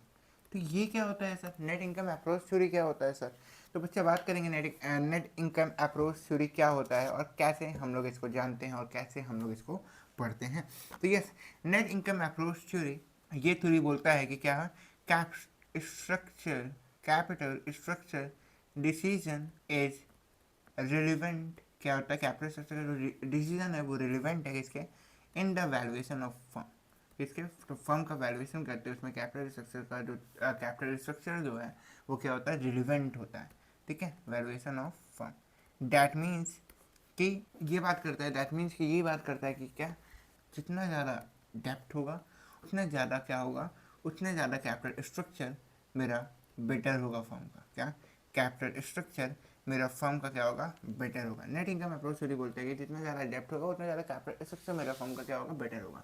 तो नेट इनकम अप्रोच थ्योरी क्या होता है, डेप्थ के ऊपर बेस होता है। ये डेप्थ के बारे में बात करता है कि आप डेप्थ बढ़ाते जाओ, आपका फर्म का जो वैल्यूएशन है वो बढ़ता चला जाएगा, ठीक है, आप डेप्थ बढ़ाते जाओ, आपका फर्म का जो वैल्यूएशन है वो बढ़ता जाएगा। ये इसके बारे में बात करता है। आगे क्या होगा, एक और पॉइंट क्या होगा, firm can change it's total value and its overall capital by change in the degree of leverage in it's capital structure. Firm अपना क्या कर सकता है, अपने पूरे कैपिटल के वैल्यूज को चेंज कर सकता है, अपने पूरे कैपिटल स्ट्रक्चर को चेंज कर सकता है, डिग्री ऑफ लेवरेज को चेंज करके। यही तो बात किया कि अगर आपका डेप्थ बढ़ रहा है, घट रहा है, तो क्या हो रहा है कि आपका डिग्री ऑफ लेवरेज अलग हो रहा है। अगर डिग्री ऑफ लेवरेज अलग हो रहा है तो आपके फर्म का जो टोटल वैल्यू है वो भी डिफरेंट हो सकता है, ठीक है। तो नेट इनकम अप्रोच थ्योरी, पहला थ्योरी किसके ऊपर बेस हुआ, पहला थ्योरी बेस होता है किसके ऊपर, मेरा डेप्थ के ऊपर, और ये बोलता है कि जितना डेप्थ बढ़ेगा उतना ही फर्म का क्या होगा, वैल्यूएशन बढ़ेगा ना। ये थ्योरी इसके बारे में बात करता है। ये तीनों पॉइंट आपके एग्जाम में पूछे गए हैं, इसलिए हमने ये तीनों पॉइंट को लिखवाए भी हैं। ओके, चलेंगे हम लोग आगे की तरफ, 1 2 3 4 5, ठीक है, 5 स्लाइड फॉर द 5 टॉपिक। आगे चलेंगे हम लोग नेट, आगे चलेंगे हम लोग क्या, ठीक है, बी क्या होगा मेरा, नेट ऑपरेटिंग इनकम अप्रोच। क्या, नेट ऑपरेटिंग क्या, income approach. Net operating income क्या होता है, ये क्या बोलता है कि कैपिटल स्ट्रक्चर इररिलेवेंट है, मतलब डेप्थ का बढ़ना, इक्विटी का कंपोजिशन होना, ये सब कोई काम का नहीं है। ये क्या बोलता है कि कैपिटल स्ट्रक्चर क्या है, कैपिटल स्ट्रक्चर दैट मीन्स कि डेप्थ टू इक्विटी रेशियो इररिलेवेंट है। क्या है, इररिलेवेंट है। कैपिटल स्ट्रक्चर क्या होता है, वैल्यूएशन या combination of different type of जो आपको लोन्स मिलते हैं, डिवेंचर्स मिलते हैं, इक्विटी शेयर्स मिलते हैं, वही तो है ना, उसी का कॉम्बिनेशन है कैपिटल स्ट्रक्चर। तो ये बोलता है कि कैपिटल स्ट्रक्चर इररिलेवेंट है, दैट मीन्स कि डेप्थ एंड, अभी कैपिटल स्ट्रक्चर में खाली दो चीज़ हम लेके चलते हैं। अगर हम लोग इसको ब्रॉड टर्म में भी ले तो हम देखेंगे हमारे पास एक डेप्थ होता है, एक इक्विटी होता है। इक्विटी जो हम लोग ओनर्स होता है और डेप्थ जो होता है जो कि एक्सटर्नल सोर्स से आ रहा है, ठीक है। तो इक्विटी और डेप्ट है, इक्विटी भी बहुत बार क्या होता है कि बाहर से आता है ना, कभी कभी ओनर्स का भी होता है, कभी कभी बाहर का होता है। तो हम लोग इसको ब्रॉडली क्लासीफाई करते हैं, तो क्या होता है, कैपिटल स्ट्रक्चर इक्विटी बनता है और एक डेप्ट बनता है। तो हम लोग इसी के बारे में पूरे अप्रोच में बात करेंगे कि डेप्ट और इक्विटी कैसे है। तो डेप्ट और इक्विटी क्या होता है कैपिटल स्ट्रक्चर में, क्या है कि ये इररिलेवेंट है, ठीक है, कि आप डेप्ट बढ़ाओ या इक्विटी बढ़ाओ, कोई भी काम नहीं आने वाला आपके बिजनेस में, और दोनों ही बेकार है आपके फर्म के लिए। इसलिए क्या है, इसलिए नेट ऑपरेटिंग इनकम अप्रोच हमें ये बताया गया कि डेप्ट और इक्विटी दोनों ही आपकी कंपनी के लिए बेकार है, वो आपके वैल्यूएशन में हेल्प नहीं करते हैं। फिर आता है अपना, फिर आता है क्या, थर्ड थ्योरी, क्या बोलते हैं, ट्रेडिशनल अप्रोच। क्या आता है, ट्रेडिशनल अप्रोच क्या बोलता है, ट्रेडिशनल अप्रोच बोलता है कि डेप्ट और इक्विटी के बारे में ये बात नहीं करता, ये बात करता है कि बैलेंस वीव के बारे में बात करता है। किसके बारे में, बैलेंस वीव के बारे में ये बात करता है। किसके बारे में, ये बात करता है ऑप्टिमम कैपिटल स्ट्रक्चर के बारे में, कि आपका जो डेप्ट टू इक्विटी रेशियो होना चाहिए वो बराबर होना चाहिए, मतलब जितना आप डेप्ट लो उतना ही आप इक्विटी भी लो। अगर 5 डेप्ट है तो आपके 5 इक्विटी भी होनी चाहिए, 1:1 की वैल्यू होनी चाहिए, जिसके कारण आपका जो फर्म है वो उसकी तब वैल्यूएशन बढ़ेगी। इसलिए डेप्ट टू इक्विटी रेशियो क्या होना चाहिए, बैलेंस होना चाहिए। ये बात करता है क्या, सी। डी क्या बात करता है, एमएम अप्रोच में क्या होता है, दो अप्रोच आते हैं। एमएम अप्रोच क्या होता है, उसमें दो आते हैं। इसका फुल फॉर्म हम बात करें तो ये है मॉडेग्रीनी और मिलर, ठीक है। तो अगर हम लोग इसके बारे में बात करते हैं तो एमएम अप्रोच के बारे में, तो एमएम अप्रोच में दो आते हैं, एक आता है टैक्स, एक आता है विदाउट टैक्स। विदाउट टैक्स में क्या बोलता है कि, विदाउट टैक्स में क्या बोला जाता है कि परफेक्ट मार्केट कंडीशन में क्या होता है, परफेक्ट मार्केट कंडीशन में कैपिटल स्ट्रक्चर इररिलेवेंट है। विदाउट टैक्स में क्या बोलता है कि एक परफेक्ट मार्केट कंडीशन में क्या, कैपिटल स्ट्रक्चर इररिलेवेंट है। क्या, कैपिटल स्ट्रक्चर इररिलेवेंट है। और वहीं बोलते हैं टैक्स में कि, टैक्स में बोलता है कि टैक्स क्या करता है कि आप लोन क्या होता है, आपका एक सीड की तरह काम करता है। ठीक है। तो इसलिए क्या होता है, टैक्स आपका एक शील्ड की तरह काम करता है जब आप लोन लेते हो। इसलिए क्या होता है कि इसमें बोलता है कि अगर आप लोन ले रहे हो तो आपका क्या होगा, वैल्यूएशन ऑफ फर्म बढ़ेगा। दैट मीन्स कि कैपिटल स्ट्रक्चर आपका रिलेवेंट होगा और आपका वैल्यूएशन ऑफ फर्म क्या होगा, बढ़ेगा। तो ये क्या करता है कि टैक्स मांगता है कैपिटल स्ट्रक्चर। क्योंकि देखिए, आप लोन लिए तो आप उसका इंटरेस्ट चुकाएंगे। जब आप उसका इंटरेस्ट चुकाते हैं तो क्या होता है कि गवर्नमेंट की तरफ से छूट मिलता है, क्योंकि वो आपके एक्सपेंसेस के रूप में ट्रीट की जाती हैं। तो उतना प्रॉफिट क्या होता है, छूट हो जाता है। तो टैक्स क्या हुआ, तो क्या हुआ यहाँ पे, लोन क्या हुआ, आपका एक शील्ड के रूप में काम किया। तो इसीलिए टैक्स में बोला जाता है कि हाँ आप लोन लो, लेकिन विदाउट टैक्स में अगर बात करते हैं एमएम अप्रोच में कहा नहीं, अगर विदाउट टैक्स की मार्केट कंडीशन है तो वहाँ पे आप लोन नहीं लो, ठीक है, वो बेकार है। तो अलग अलग थ्योरियन ने अपना अलग अलग अप्रोच किया, अलग अलग तरीके से कैपिटल स्ट्रक्चर को बताया। सबसे पहला था net income approach. Net income approach में बोला गया कि जो मैटर ही नहीं, सॉरी, नेट इनकम अप्रोच में बोला गया कि क्या, जितना डेप्थ बढ़ेगा उतना ही वैल्यूएशन ऑफ फर्म भी बढ़ेगा। दैट मीन कि कैपिटल स्ट्रक्चर भी उतना ही बढ़ेगा, ठीक है। फिर वहाँ पे बात की कि नेट ऑपरेटिंग इनकम अप्रोच में, इसमें बोला गया ब्रो मैटर ही नहीं करता तुम्हारा कैपिटल स्ट्रक्चर, तुम चाहे डेप्थ लो चाहे इक्विटी लो, कैपिटल स्ट्रक्चर होता ही कुछ नहीं है, ये बकवास चीज़ है। ट्रेडिशनल अप्रोच में बोला गया कि क्या होना चाहिए, एक बैलेंस होना चाहिए कैपिटल स्ट्रक्चर में, मतलब डेप्ट टू इक्विटी रेशियो के बीच में क्या होना चाहिए, बैलेंस होना चाहिए। वही एमएम अप्रोच क्या हुआ, दो पार्ट में बढ़ गया। एक विदाउट टैक्स वाला बोला कि कैपिटल स्ट्रक्चर इररिलेवेंट है, कोई मतलब नहीं है डेप्ट एंड इक्विटी का। वहीं पे टैक्स वाले ने बोला नहीं, डेप्ट का मतलब होता है जितना आप डेप्ट ले रहे हो उतने ज़्यादा आपका फर्म बढ़ता है, उतनी ज़्यादा आपकी फर्म की वैल्यू बढ़ती है, क्योंकि क्या होता है कि जो आपका टैक्स है वो एक शील्ड के रूप में काम करता है। आगे एम अप्रोच एजिप्शन, इसका कुछ एजिप्शन हम लोग देख लेते हैं क्या क्या है। पहले तो बात करते हैं क्या, एसिमेट्रिकल इंफॉर्मेशन होता है इसमें, एसिमेट्रिकल इंफॉर्मेशन। और क्या है, एफिशिएंट कैपिटल मार्केट, और क्या, इन्वेस्टर रैशनबिलिटी। दैट मीन्स कि क्या होगा कि एक लॉजिकल डिसीजन होता है इन्वेस्टर का, तभी क्या होता है, तभी वो एक डेप्ट इक्विटी रेशियो को मेंटेन कर पाते हैं, और वो डेप्ट तब लेंगे तब उनके पास एक क्या होता है, वो लॉजिकल डिसीजन ले पाए। अगर वो लॉजिकल डिसीजन नहीं ले पा रहे तो डेप्ट भी लेके क्या होगा, उनका फर्म डूब जाएगा, तो वैल्यूएशन ऑफ फर्म मैटर ही नहीं करेगा वहाँ पे। एफिशिएंट कैपिटल मार्केट एफिशिएंट होना चाहिए, मतलब सबको एक समान इन्फॉर्मेशन मिलना चाहिए, ठीक है। इन्वेस्टर को क्या होना चाहिए, इक्वली ट्रीटमेंट होनी चाहिए। इन्वेस्टर का क्या होना चाहिए, क्या होना चाहिए, इन्वेस्टर का इक्वल ट्रीटमेंट होना चाहिए। एसिमेट्रिकल इन्फॉर्मेशन का मतलब होता है, सिमेट्रिकल इन्फॉर्मेशन मतलब कि हर किसी को सेम इन्फॉर्मेशन मिले, लेकिन एसिमेट्रिकल में क्या होता है, किसी को कोई अच्छा इन्फॉर्मेशन मिल जाता है। तो यहाँ पे ये कैसे आया, यहाँ पे ये इसलिए आ रहा है क्योंकि एमएम अप्रोच का एडप्शन पूछा है, ना कि आपसे कोई सिंगल का एडप्शन पूछा है, ना ही टैक्स का पूछा है, ना ही नॉन टैक्स का पूछा है, आपसे एमएम अप्रोच का पूछा है। इसी कारण यहाँ पे क्या हो रहा है, दोनों आ रहे हैं, ठीक है, इसी कारण यहाँ पे दोनों आ रहे हैं। आगे चलेंगे हम लोग, आगे चलेंगे, बात करेंगे किसके बारे में, एक लास्ट थ्योरी हमारा क्या बन के आता है, स्टैटिक थ्योरी। क्या, स्टैटिक थ्योरी, ये क्या होता है सर, ये कौन सी थ्योरी होती है, ये कौन सी थ्योरी है सर, पहली बार मैं नाम इसका सुन रहा हूँ। अच्छा मैं बताता हूँ ना आपको क्या है ये है theories of capital structure. Theories of capital structure articulate RT that a firm borrow, that a firms borrow up to the point where the tax benefit from extra debt। Firm उस पॉइंट तक बोरो करे जहाँ से उसको tax benefit मिलेगा किसके, extra depth तक, ठीक है। एक्स्ट्रा पॉइंट मैंने लिख दिया, extra depth is exact equal to the cost of comes from the increased probability of financial distress. क्या मतलब है इसका, मतलब ये है कि स्टैटिक थ्योरी में ये बोलता है कि आप डेप्थ लो, बिल्कुल आप डेप्थ लो, लेकिन डेप्थ का होना चाहिए, डेप्थ आप तब तक लो तब तक वो आपको फायदा पहुंचा रहा है। लेकिन जहाँ पे डेप्थ बहुत ज़्यादा हो जाता है वो आपको फायदा नहीं नुकसान करने लगता है, क्योंकि इससे आपका क्या होता है, ROI घट जाता है। हाँ, तो इसीलिए डेप्ट आप वहीं तक लो जहाँ तक वो आपको फायदा दे रहा है। तो यही बोला है, theory of capital structure articulate that a firm borrow up to the point where the tax benefit for the extra डेप्ट is exactly equal to the cost of come, ठीक है। कॉस्ट ऑफ कैपिटल पे जहाँ पे आपका डेप्ट equal होता है वहीं तक आप डेप्ट लो, उसके बाद आप डेप्ट मत लो, उसके बाद आप अपने इक्विटी को क्या कर सकते हो, अपने इक्विटी को लिक्विडेट कर सकते हैं ना। लेकिन आपको डेप्ट कहाँ तक लेना है, आपको डेप्ट वहीं तक लेना है जहाँ तक वो आपको फायदा पहुंचा रहा हो, ना कि नुकसान। तो स्टैटिक थ्योरी में बोलता है कि आप डेप्ट तक वहीं लीजिए, डेप्ट तब तक लीजिए तब तक वो कॉस्ट ऑफ कैपिटल के इक्वल हो रहा है ना। कॉस्ट ऑफ कैपिटल के नीचे है तब भी सही है, ठीक है, कॉस्ट ऑफ कैपिटल के नीचे है तब भी सही है। स्टैटिक थ्योरी बोला डेप्ट क्या होना चाहिए, या तो इक्वल होना चाहिए, या तो इक्वल होना चाहिए, या तो लेस देन होना चाहिए, किससे, कॉस्ट से, ठीक है। अगर आपके कॉस्ट से डेप्ट नीचे है तो आप बेटर हो, आपका वैल्यूएशन ऑफ फर्म बढ़ता रहेगा। लेकिन जैसे ही आपका कॉस्ट से डेप्ट बढ़ जाएगा वैसे आपका वैल्यूएशन ऑफ फर्म नहीं बढ़ेगा। क्योंकि यहाँ पे क्यों वैल्यूएशन ऑफ फर्म नहीं बढ़ रहा सर, बार बार आप ये क्यों बोल रहे हैं कि वैल्यूएशन ऑफ फर्म नहीं बढ़ेगा?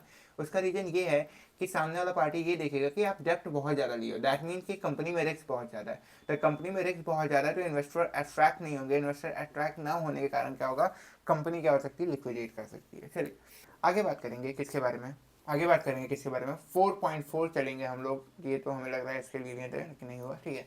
चलिए 4.4, capital budgeting decision, conventional and scientific technique of capital budgeting analysis. Capital budgeting decision क्या होता है और कन्वेंशनल और कुछ scientific technique capital budgeting decision के ऊपर, ठीक है। तो कैपिटल बजटिंग डिसीजन क्या होता है, कैपिटल बजटिंग क्या होता है, ये कैपिटल बजटिंग के बारे में। कैपिटल बजटिंग क्या होता है, capital budgeting is a process of capital budgeting is the process of planning करना और क्या करना, एवल्यूट करना, मतलब समझना, जानना, एक्सपेंडिचर को, किसको, एवल्यूटिंग एक्सपेंडिचर ऑन एसेट, किस पे, एसेट पे, whose cash flow are expected to extend over more than one accounting period.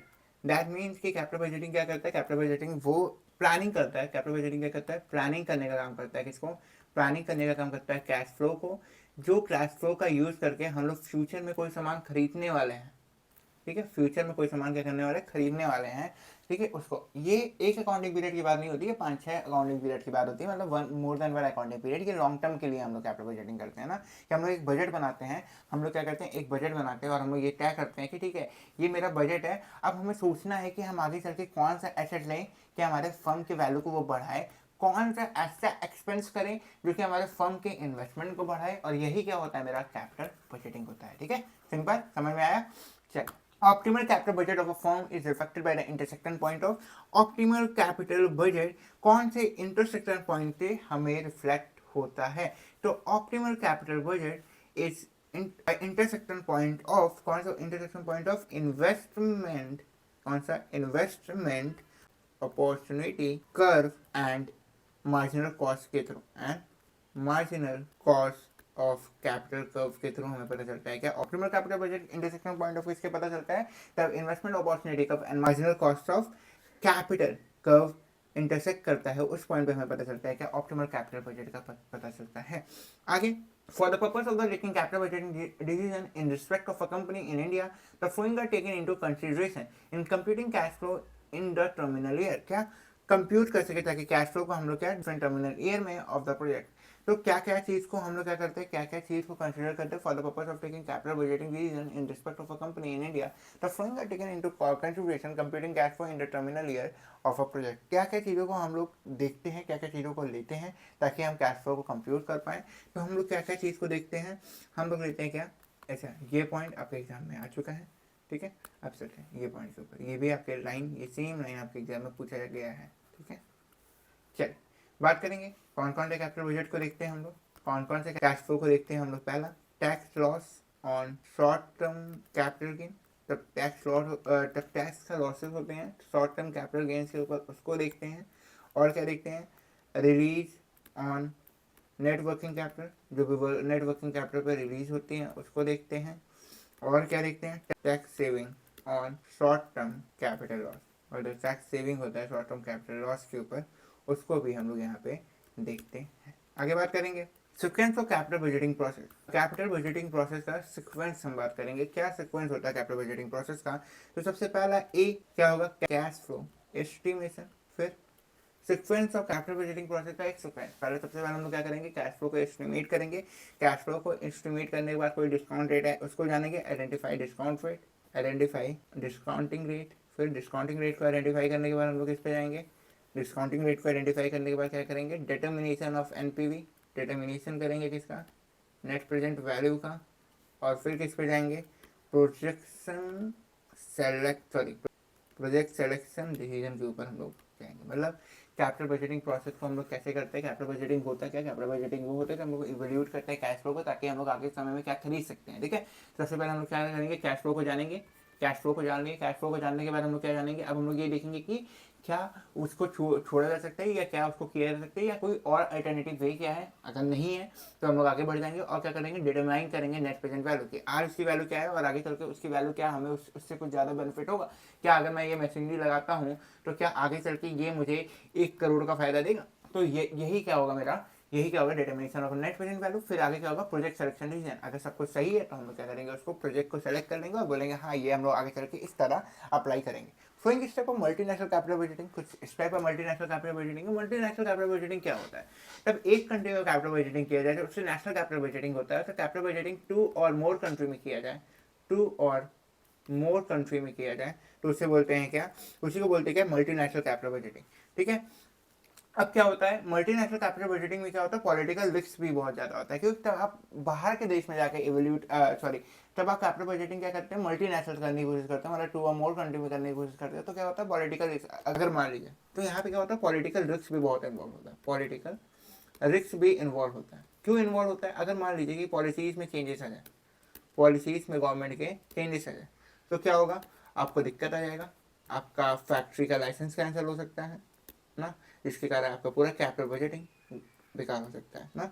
और ये मल्टीनेशनल में ज़्यादा इफेक्ट देता है। तो इसीलिए क्या है कि पॉलिटिकल रिस्क किस में आता है, कैपिटल बजटिंग में आता है, मल्टीनेशनल कैपिटल बजटिंग में ही आता है। आगे हम बात करेंगे following step of capital multinational capital budgeting. Multinational capital budgeting के क्या क्या स्टेप होता है, वही सेम होता है, बस थोड़ा सा चीज़ें बदल जाती हैं। जैसे हम बात करेंगे सबसे पहला स्टेप होता है क्या, सबसे पहला स्टेप होता है क्या, सबसे पहला स्टेप होगा क्या, डेट नेट इन्वेस्टमेंट आउटले। पहले आप क्या करोगे, डिटरमाइन करोगे नेट इन्वेस्टमेंट आउटले को, डिटर्मिनेशन नेट इन्वेस्टमेंट आउटले। फिर बी पॉइंट क्या होगा, estimate net cash flow, net cash flow को एस्टिमेट करोगे।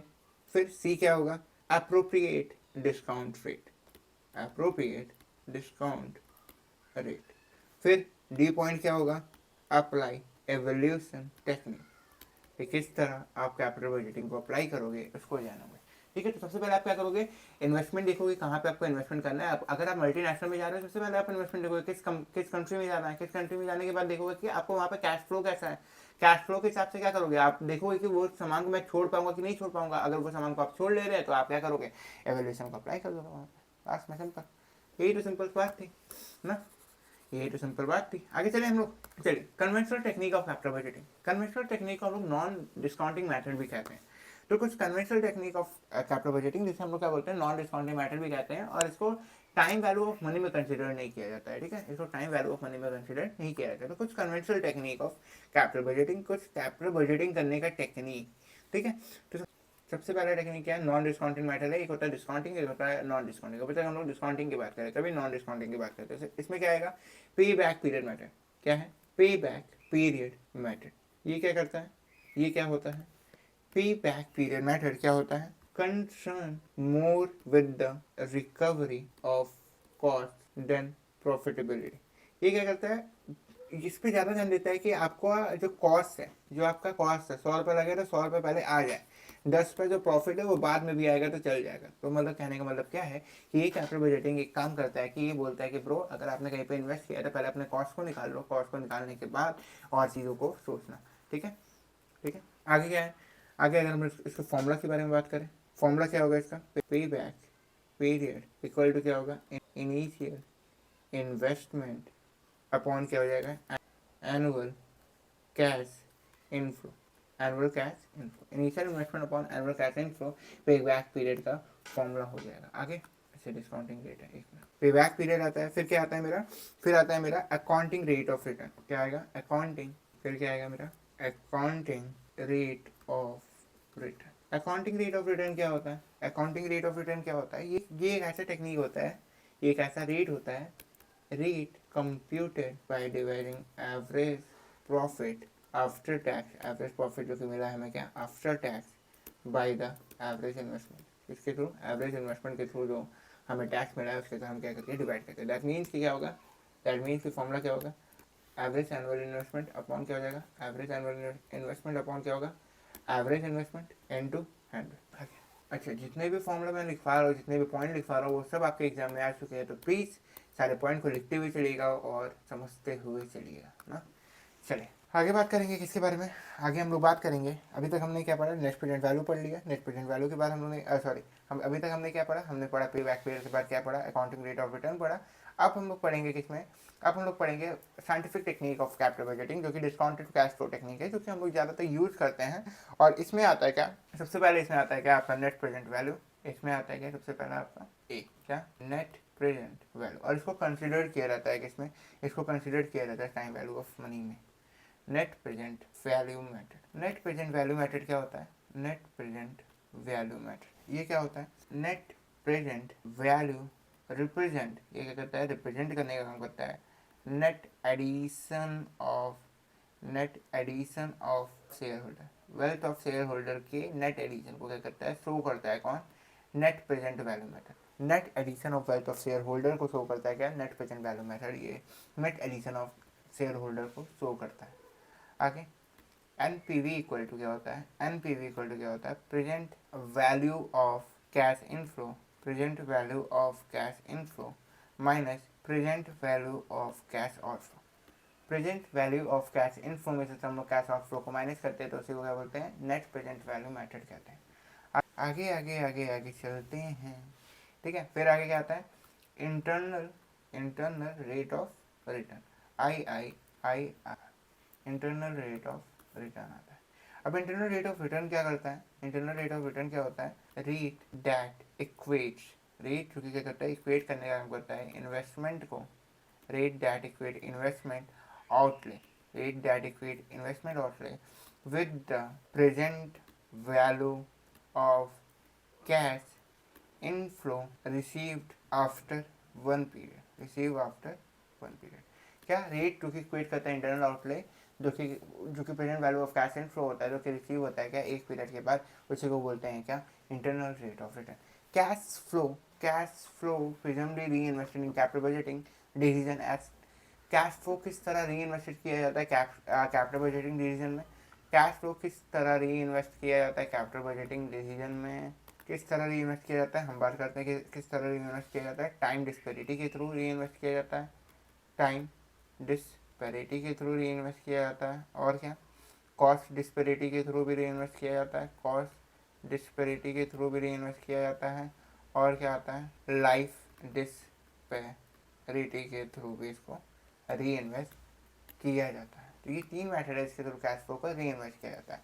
कैश फ्लो आर प्री री invested in capital budgeting decision at, पहले हमने बात कर ली है कैसे री इन्वेस्ट किया जाता है, आगे चलेंगे। फिर हम लोग बात करेंगे कुछ क्वेश्चन के ऊपर, जो क्वेश्चन आपके एग्जाम में पूछे गए हैं। Proposal require cash flow outlay 18,500, ठीक है, 18,500 and expected generate cash flow of 8,000, 6,000, 4,000, 2,000, 2,000 over the next 5 years respectively. The payback period is, तो payback period क्या होगा, payback period क्या होता है कि हम लोग क्या करते हैं, एक टाइम ड्यूरेशन के हिसाब से करते हैं ना। हमें क्या करना था, 18,500 का, 18,500 का हमें कैश आउटफ्लो निकालना था, ठीक है। सिंपल से देखेंगे कैश आउटफ्लो कितना था, 18,500। अब हमारा क्या था, 5 ईयर था, तो 1 ईयर में हमारा क्या हो रहा है, 8,000, सेकेंड ईयर में 6,000, 3 ईयर में क्या हो जा रहा है, 4, 5, 4 में क्या जा रहा है 2, और 5 में क्या जा रहा है 2। हमें कितने चाहिए, 18, 8 से 14, 14 से 18। अब हमें 4th ईयर में कितने चाहिए, खाली 500। 2000 का अगर 1/4 कर देते हैं तो हमारा क्या आ जाएगा, 500 आ जाएगा। तो अब कितना हो जाएगा मेरा, 18,500, और यही वैल्यू क्या होगी मेरी इसकी, तो 4, लेकिन हम लोग इसका 1/4 लिए हैं, तो 4 और 1/4, 1/4 का मतलब क्या, 0.25, तो 4.25 ये वैल्यू मेरी होगी। आगे working capital management division decision theory and policy. Working capital management क्या होता है, डिविडेंड डिसीजन क्या होता है, कौन से थ्योरीज आते हैं, कौन से पॉलिसीज होते हैं, सब चीज़ के ऊपर बात करेंगे अब हम लोग। वर्किंग कैपिटल मैनेजमेंट क्या होता है, तो सबसे पहले बात करेंगे क्या, वर्किंग कैपिटल मैनेजमेंट के बारे में, कि वर्किंग कैपिटल मैनेजमेंट क्या होता है। तो वर्किंग कैपिटल मैनेजमेंट क्या है कि किस तरह आप कैपिटल को मैनेज करते हो ना, जो कि वर्किंग कैपिटल है, जो कि आपका करेंट में जो कैपिटल आपके कंपनी में लगा हुआ है और जो आपको रिक्वायरमेंट आ रही है। जैसे वर्किंग कैपिटल क्या है, रॉ मटेरियल, ये मेरा वर्किंग कैपिटल है, ठीक है, इसके ऊपर जो अमाउंट लग रहा है वही मेरा क्या है, वर्किंग कैपिटल, मतलब रोजमर्रा की जिंदगी पे जो कैपिटल लग रहा है उसे बोलते हैं वर्किंग कैपिटल। इससे आपको पैसा भी रिसीव होता है, इससे आपको कैपिटल पैसा दे भी रहा है। वर्किंग कैपिटल को इसलिए बोलते हैं current asset minus current liability, ठीक है। तो वर्किंग कैपिटल मैनेजमेंट का अगर हम लोग लिखे तो क्या होगा, is the management is the of current asset, is the management of current asset and current liability, जो आज के एसेट है, जो आज के लायबिलिटी है, जो आज के पेमेंट है, ठीक है, to ensure operation, to ensure smooth day to day operation.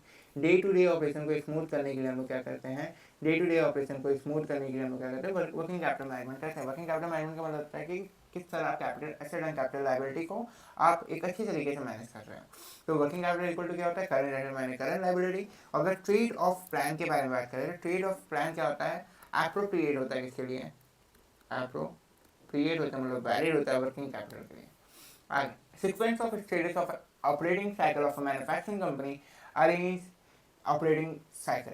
Sequence, कौन सा सीक्वेंस होता है, सॉरी सीक्वेंस में रखिए आप क्या, स्टेट ऑफ ऑपरेटिंग साइकिल को, ऑपरेटिंग साइकिल के स्टेट को आपको सीक्वेंस में रखना है एक मैन्युफैक्चरिंग कंपनी का, और इसको अरेंज कीजिए ऑपरेटिंग साइकिल को, और आपको क्या करना है, अरेंज भी करना है किसी को, ऑपरेटिंग साइकिल को भी आपको क्या करना है, अरेंज करना है।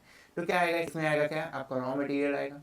अगर आपको दिया गया है 5-6 सामान तो आप क्या सबसे ऊपर क्या लिखोगे, रॉ मटेरियल लिखोगे, फिर आप क्या लिखोगे, वर्क इन प्रोग्रेस लिखोगे, फिर आप क्या लिखोगे, फिनिश गुड्स लिखोगे, क्योंकि वर्क इन प्रोग्रेस के बाद ही आप क्या कर पाओगे, एक फिनिश गुड्स मिलेगा, फिनिश गुड्स मिलने के बाद आप उसको बेचोगे, बेचने के बाद आपको क्या मिलेगा, रिसीवेबल्स मिलेगा।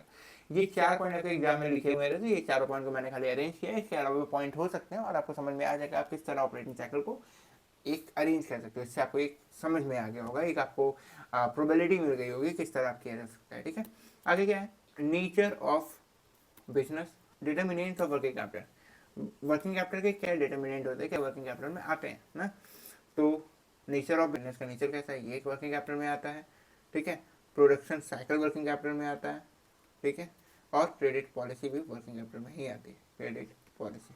और ये तीनों पॉइंट आपके एग्जाम में आ चुके हैं। इसके अलावा सर कोई, इसके अलावा point sir, inventory turn over भी आपका क्या होगा, वर्किंग कैपिटल में ही, सॉरी वर्किंग कैपिटल में ही आएगा, डिटर्मिनेंट ऑफ वर्किंग कैपिटल में ही आएगा। डिविडेंड डिसीजन के बारे में, डिविडेंड डिसीजन क्या होता है, dividend decision refers to man, dividend decision refers to the choice made by the management regarding distribution of profit between dividend and retained earning।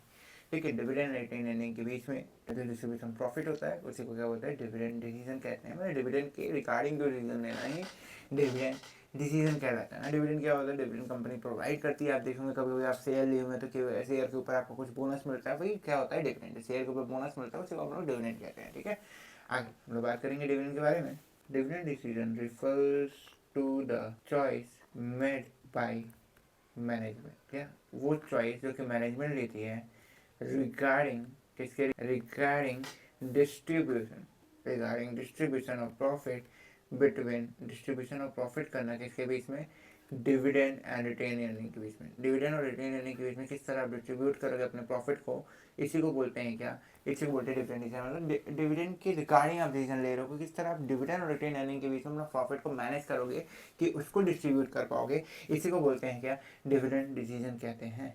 इसी को क्या बोलते हैं, डिविडेंड डिसीजन कहते हैं। Change in financial position typically will not disclose the effect of change in financial position, क्या किसको disclose नहीं करता, डिविडेंड ऑन सेल डिक्लेयर को डिस्क्लोज नहीं करता। किसको डिस्क्लोज नहीं करता, डिविडेंड ऑन क्या, शेयर डिक्लेयर, जो डिविडेंड शेयर पे डिक्लेयर किया जाता है उसको शो नहीं करता। कौन, जो डिविडेंड क्या होता है, फाइनेंशियल पोजीशन नहीं डिस्क्लोज करते, क्या, डिविडेंड ऑन शेयर डिक्लेयर। ठीक है, tax should not be charge on dividend income for share holder, tax charge नहीं करना चाहिए हमें शेयर होल्डर के डिविडेंड इनकम पे, ये बात सही है। क्यों, क्योंकि ऑलरेडी कंपनी एक तरफ से टैक्स भरती रहती है, तो वो बोनस शेयर है अपने कंपनी के शेयर होल्डर को देने के लिए, तो कहीं ना कहीं वो एक बार उसका टैक्स, प्रॉफिट का टैक्स भर चुकी है, तो क्योंकि इसके ऊपर फिर से टैक्स भरना है, तो इसलिए बोला जाता है टैक्स को नहीं चार्ज करना चाहिए डिविडेंड के ऊपर। आगे, some economics believe that if tax has already been paid on company profit, dividend distribution should not be taxed again। वही कि अगर कंपनी ने पहले से ही प्रॉफिट के ऊपर टैक्स भर चुका है तो क्यों उसके ऊपर दोबारा से टैक्स भरा जाए।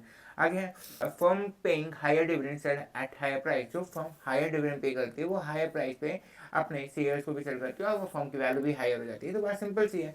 अब क्या नियर डिविडेंड क्या है और डिस्टेंट डिविडेंड क्या है, नियर डिविडेंड क्या है, एक्सपेक्टेड टू रिसीव, वो डिविडेंड जो कि हमें एक्सपेक्टेड है कि वो हमें रिसीव होगा इन नियर फ्यूचर।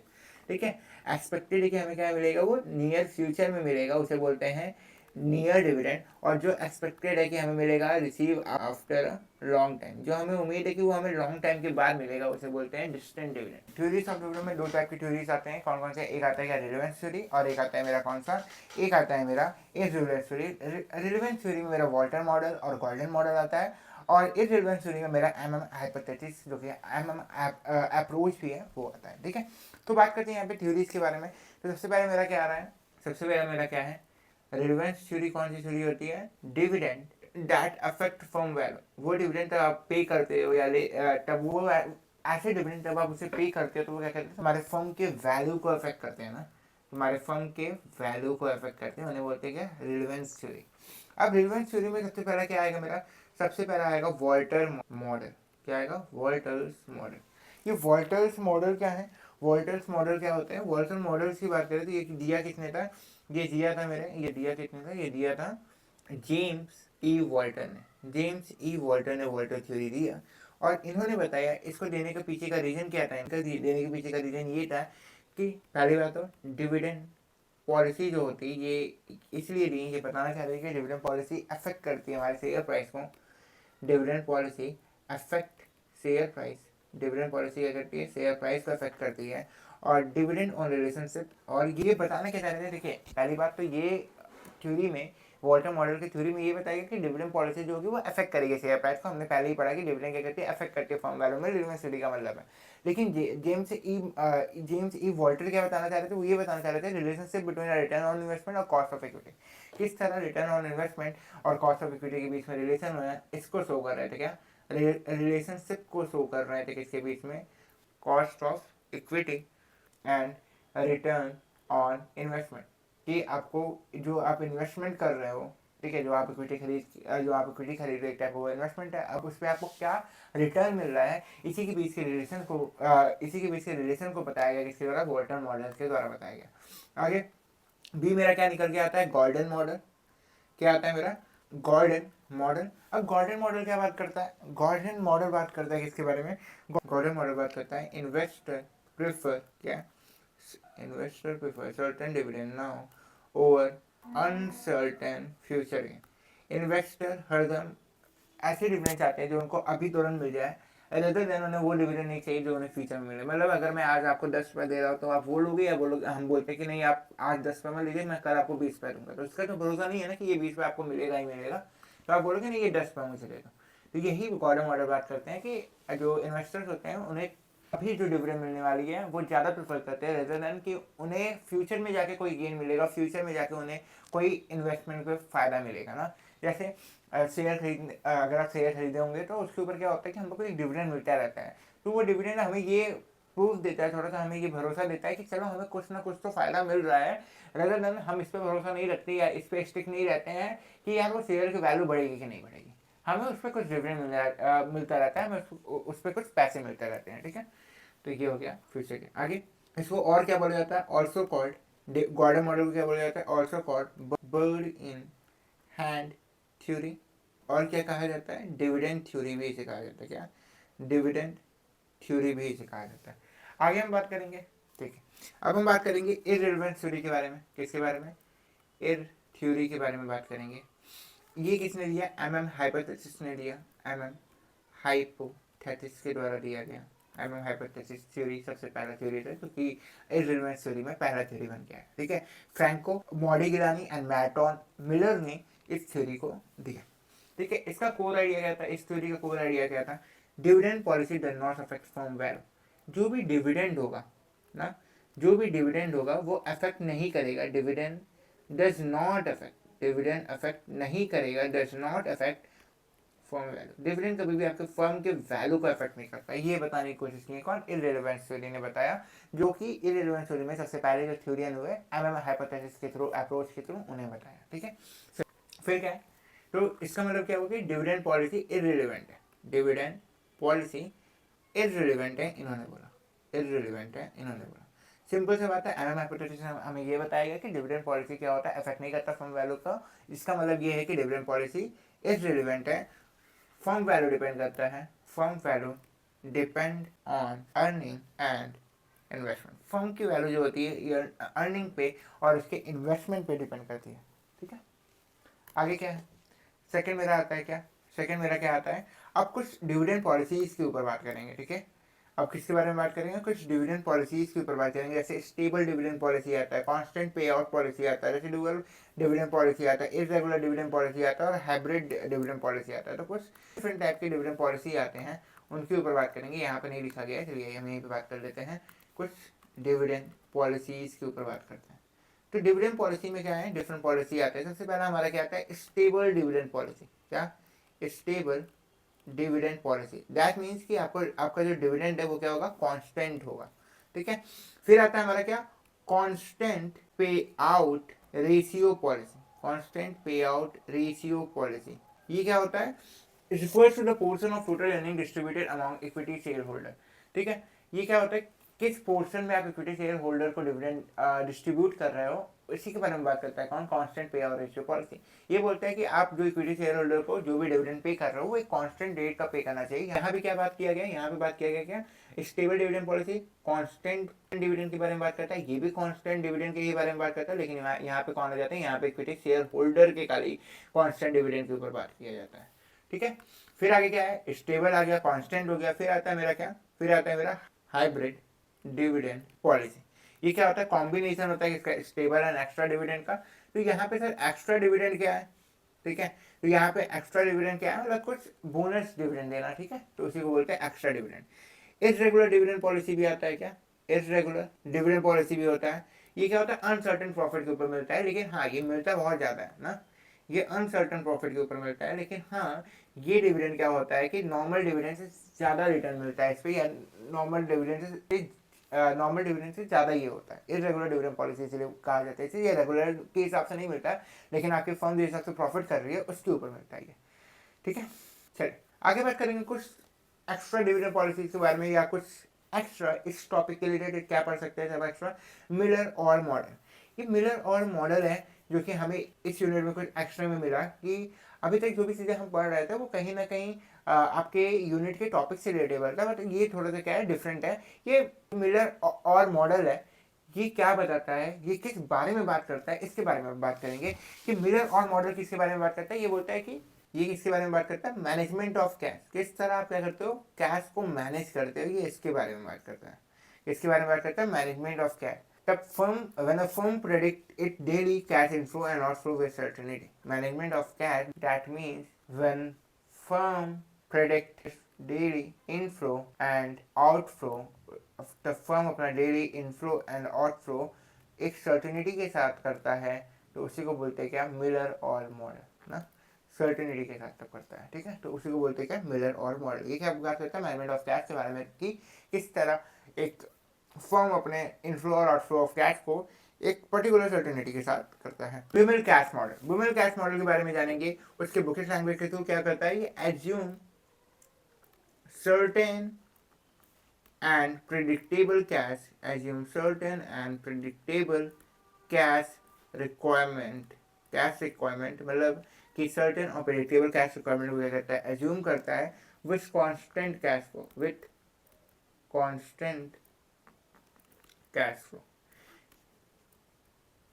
ये क्या बात करता है, ये बोलता है कि भाई सर्टेन और प्रेडिक्टेबल कैश रिक्वायरमेंट के ऊपर बात करता है। विमल कैश मॉडल के ऊपर बात करता है, सर्टेन और किसके ऊपर, सर्टेन और प्रेडिक्टेबल कैश रिक्वायरमेंट, जो कि प्रिडिक्ट किया जा सके कि हाँ आगे आने वाले समय में ये कैश का यूज हो सकता है। यहाँ पे उस चीज़ों के बारे में कौन बात करता है, उस चीज़ों के बारे में विमल कैश मॉडल बात करता है। यहाँ पे कोई भी प्रकार की अनसर्टिनिटी नहीं होती, नो अनसर्टिनिटी, यहाँ पे कोई प्रकार की अनसर्टिनिटी नहीं होती। यहाँ पे ट्रांजेक्शन कॉस्ट क्या होता है, फिक्स होता है। ट्रांजेक्शन कॉस्ट क्या होता है, फिक्स होता है। यहाँ पे एक कांस्टेंट रेट में आउटफ्लो होता है, क्या, एक कांस्टेंट रेट में क्या होता है, आउटफ्लो होता है। ठीक है, आगे फाइनेंशियल ट्रैक क्या होता है, फाइनेंशियल ट्रैक कहते हैं company accumulate internally generated cash reserve. तो कंपनी क्या करती है, एक्यूमुलेट करती है, मतलब एक साथ लाती है company, accumulate, companies accumulate internally generated cash reserve. तो कंपनी क्या कहती है, इंटरनली जनरेटेड कैश रिजर्व को एक साथ लेकर आ जाती है, तब उसी को बोलते हैं क्या, फाइनेंशियल फैक्ट। आगे component of credit policy include, क्या क्या कंपोनेंट ऑफ क्रेडिट पॉलिसी में आता है, क्या क्या क्रेडिट पॉलिसी के अंतर्गत आता है, इसके बारे में बात करें तो कंपोनेंट ऑफ क्रेडिट पॉलिसी में क्या आएगा, कंपोनेंट ऑफ क्रेडिट पॉलिसी में आएगा मेरा नंबर 1 ए कलेक्शन पॉलिसी आएगा कि आप किस तरह कलेक्ट करते हो। क्रेडिट देना बहुत बड़ी बात नहीं है, क्रेडिट को फिर क्रेडिट से वो पैसा वापस लाना, मतलब बैड डेब्ट से फिर वो पैसे को अपने पास लाना, ये बड़ी बात है। तो ये कलेक्शन पॉलिसी तुम्हारी क्या है। क्रेडिट एनालिसिस क्या है कि आप किसको दे रहे हो, ये पता चला कि हाँ जो पैसा नहीं देने वाला आप उसी को पैसा दे के रखे हुए तो नहीं। तो इसलिए आपको ये जानना जरूरी है किस तरह आपका क्रेडिट एनालिसिस है। आपको सामने वाले पर्सन के भी बारे में जानने की जरूरत है कि ये पैसा चुका पाएगा कि नहीं चुका पाएगा, तभी मैं इसको लोन दूँ। और ये भी जानने की जरूरत है कि कितना आपकी कंपनी क्रेडिट दे सकती है ताकि उसका फाइनेंशियल फ्लो बेकार ना हो। ठीक है, और क्या है टर्म्स ऑफ सेल, और क्या है टर्म्स ऑफ सेल।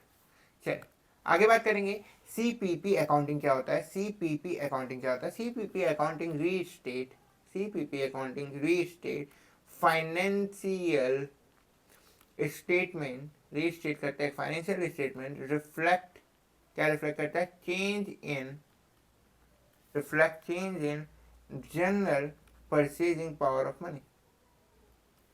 क्या जो general purchasing power of money में, general purchasing power of money में जो चेंजेस आती है उसके बारे में सीपीपी अकाउंटिंग बात करता है।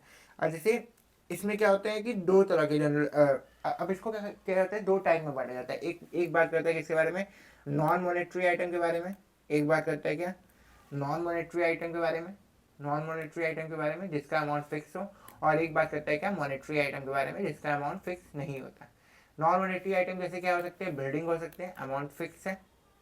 ठीक है, sorry non monetary item unfix amount होता है ना, तो फिर अनफिक्स अमाउंट है तो क्या होगा, अनफिक्स क्या हो सकते हैं हमारे, इन्वेस्टमेंट हो सकते हैं। अनफिक्स अमाउंट के बारे में बात कर रहा है तो क्या हो सकता है, इन्वेस्टमेंट हो सकता है, और क्या हो सकता है, शेयर कैपिटल हो सकता है। ये क्या होते हैं, अनफिक्स होते हैं।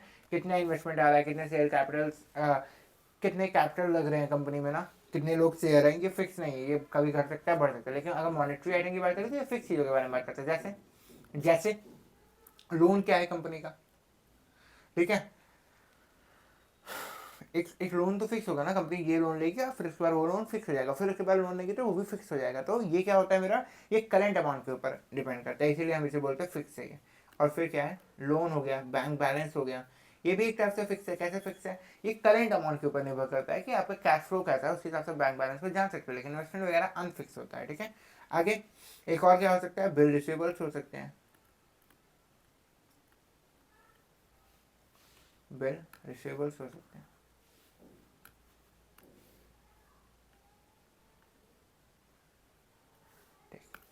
चलिए बात करेंगे न्यूमेरिकल क्वेश्चन के ऊपर। The current market price of the company shares 90 and the expected dividend price next year is 4.5%. If the dividend is expected to grow at a constant rate of 8%, the shareholder required rate of return, तो shareholder required rate of return क्या होगा, shareholder required rate of return हो जाएगा क्या मेरा, मेरा shareholder required rate of return हो जाएगा क्या होगा। कैसे हम इसको कैलकुलेट करेंगे, देखिए रेट ऑफ रिटर्न की फॉर्मूला होता है, रेट ऑफ रिटर्न क्या होता है मेरा, K equal to dividend upon market price, cost of equity upon market price, plus क्या हो जाता है मेरा ग्रोथ।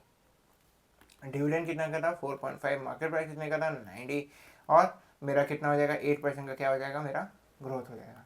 वैल्यू निकालेंगे कितना आ जाएगा 30% आ जाएगा। आंसर क्या है 30%। आगे चलेंगे 4.6 टॉपिक के ऊपर हम क्या है, risk and return analysis asset securitisation.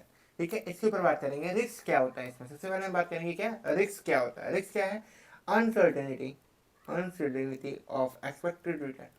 क्या है कि रिटर्न क्या है मुझे एक्सपेक्ट है, लेकिन क्या है अनसर्टेनिटी है कि कंफर्म नहीं है कि रिटर्न आ भी सकता है कि नहीं आ सकता। लेकिन हमें ये पता है कि रिटर्न आएगा ना, अनसर्टेनिटी ऑफ एक्सपेक्टेड रिटर्न, हम ये मान के चल रहे हैं हमें रिटर्न मिलेगा, लेकिन उसकी भी क्या है अनसर्टेनिटी है, इसको बोलते हैं क्या रिस्क कहते हैं इसे।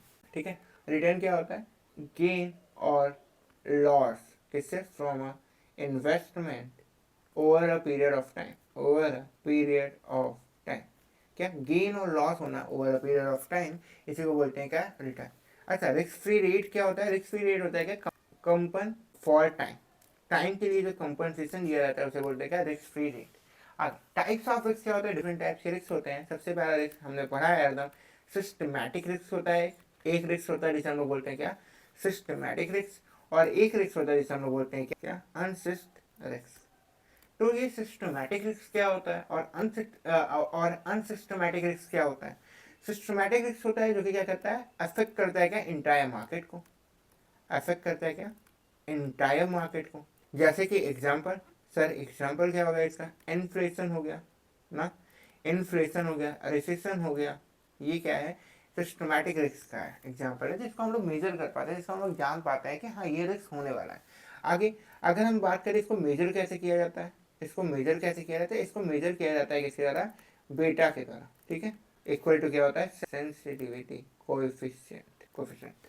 आगे अनसिस्टमैटिक रिस्क क्या होता है, अनसिस्टमैटिक रिस्क जो होते हैं वो क्या करते हैं, फर्म और स्पेसिफिक इंडस्ट्री को अफेक्ट करते हैं, क्या, स्पेसिफिक इंडस्ट्री या किसी फर्म को अफेक्ट करते हैं, ठीक है। जैसे कि एग्जांपल क्या हो गया मेरा, एग्जांपल अगर माने तो स्ट्राइक हो जाना कंपनी में, और क्या हो जाना, मैनेजमेंट फेलियर हो जाना, तो एक स्पेसिफिक एरिया को अफेक्ट कर रहा है, अनसिस्टमैटिक, पता नहीं है कब हो जाएगा, लेकिन हाँ ये रिस्क क्या करता है, ये पूरे ऑर्गेनाइजेशन को हार्म नहीं करता है, या पूरे बोल सकते हैं कि जैसे मिल्क की इंडस्ट्री है तो पूरे मिल्क की इंडस्ट्री को हार्म नहीं करेगा, ये पर्टिकुलर मिल्क के एक पर्टिकुलर सेक्टर को हार्म कर सकता है ना, तो इसलिए अनसिस्टमैटिक रिस्क होता है ना, ये कंपनी और फर्म के ऊपर डिपेंड करता है, ये कंपनी और फर्म के ऊपर लगता है, ठीक है। तो अनसिस्टमैटिक रिस्क इंटायर मार्केट पे लगता है और स्पेसिफिक इंडस्ट्री और कंपनीज के ऊपर लगता है, ठीक है। जैसे मैनेजरियल स्ट्राइक हो जाता है, या कभी कभी मैनेजमेंट फेलियर हो जा रहा है, या कॉम्पिटिटर इंटर कर जाते हैं तो मार्केट में, ये भी क्या है, अनसिस्टमैटिक रिस्क है, क्या, कॉम्पिटिटर तो इंटर कर जाते हैं मार्केट में, एक सेकंड, कॉम्पिटिटर इंटर इन मार्केट, ये भी क्या है, इंटर इन मार्केट, ये भी क्या है, अनसिस्टमैटिक रिस्क है। तो ये सब क्या है मेरे, अनसिस्टमैटिक रिस्क। तो यहाँ पे अगर हम लोग लिखें मेजर्ड बाई बेटा के द्वारा मेजर किया जाता है, ठीक है, मेजर किया जाता है किसके द्वारा, बेटा के द्वारा मेजर किया जाता है। और अगर हम लोग बात करें कॉम्पिटिटर इंटर इन मार्केट, तो ये भी एक अनसिस्टमैटिक रिस्क है। अगर हम लोग बात करें सिस्टमैटिक रिस्क का एक और एग्जांपल, तो हम ले सकते हैं क्या, increase in corporate tax, increase in corporate tax, corporate tax में इंक्रीज करना भी क्या है, एक सिस्टमैटिक रिस्क है, ठीक। बॉन्ड रेट एंड रिस्क, कुछ बॉन्ड रेट और कुछ उनके रिस्क, ठीक है। बॉन्ड रेट कौन कौन से होते हैं देख लेते हैं। पहला क्या है, कूपन रेट, पहला कूपन रेट, दूसरा ईयर टू मैच्योरिटी, तीसरा इंटरेस्ट रेट रिस्क, चौथा करंट बॉन्ड, क्या, करंट बॉन्ड, ये कुछ बॉन्ड रेट या बॉन्ड रिस्क होते हैं, ठीक है। चलिए इसके बारे में बात करेंगे। कूपन रेट क्या है, the annual coupon divided by the face value of bond, जो एनुअल कूपन होता है वो डिवाइडेड होता है किसके द्वारा, फेस वैल्यू ऑफ बॉन्ड के द्वारा डिवाइड होता है।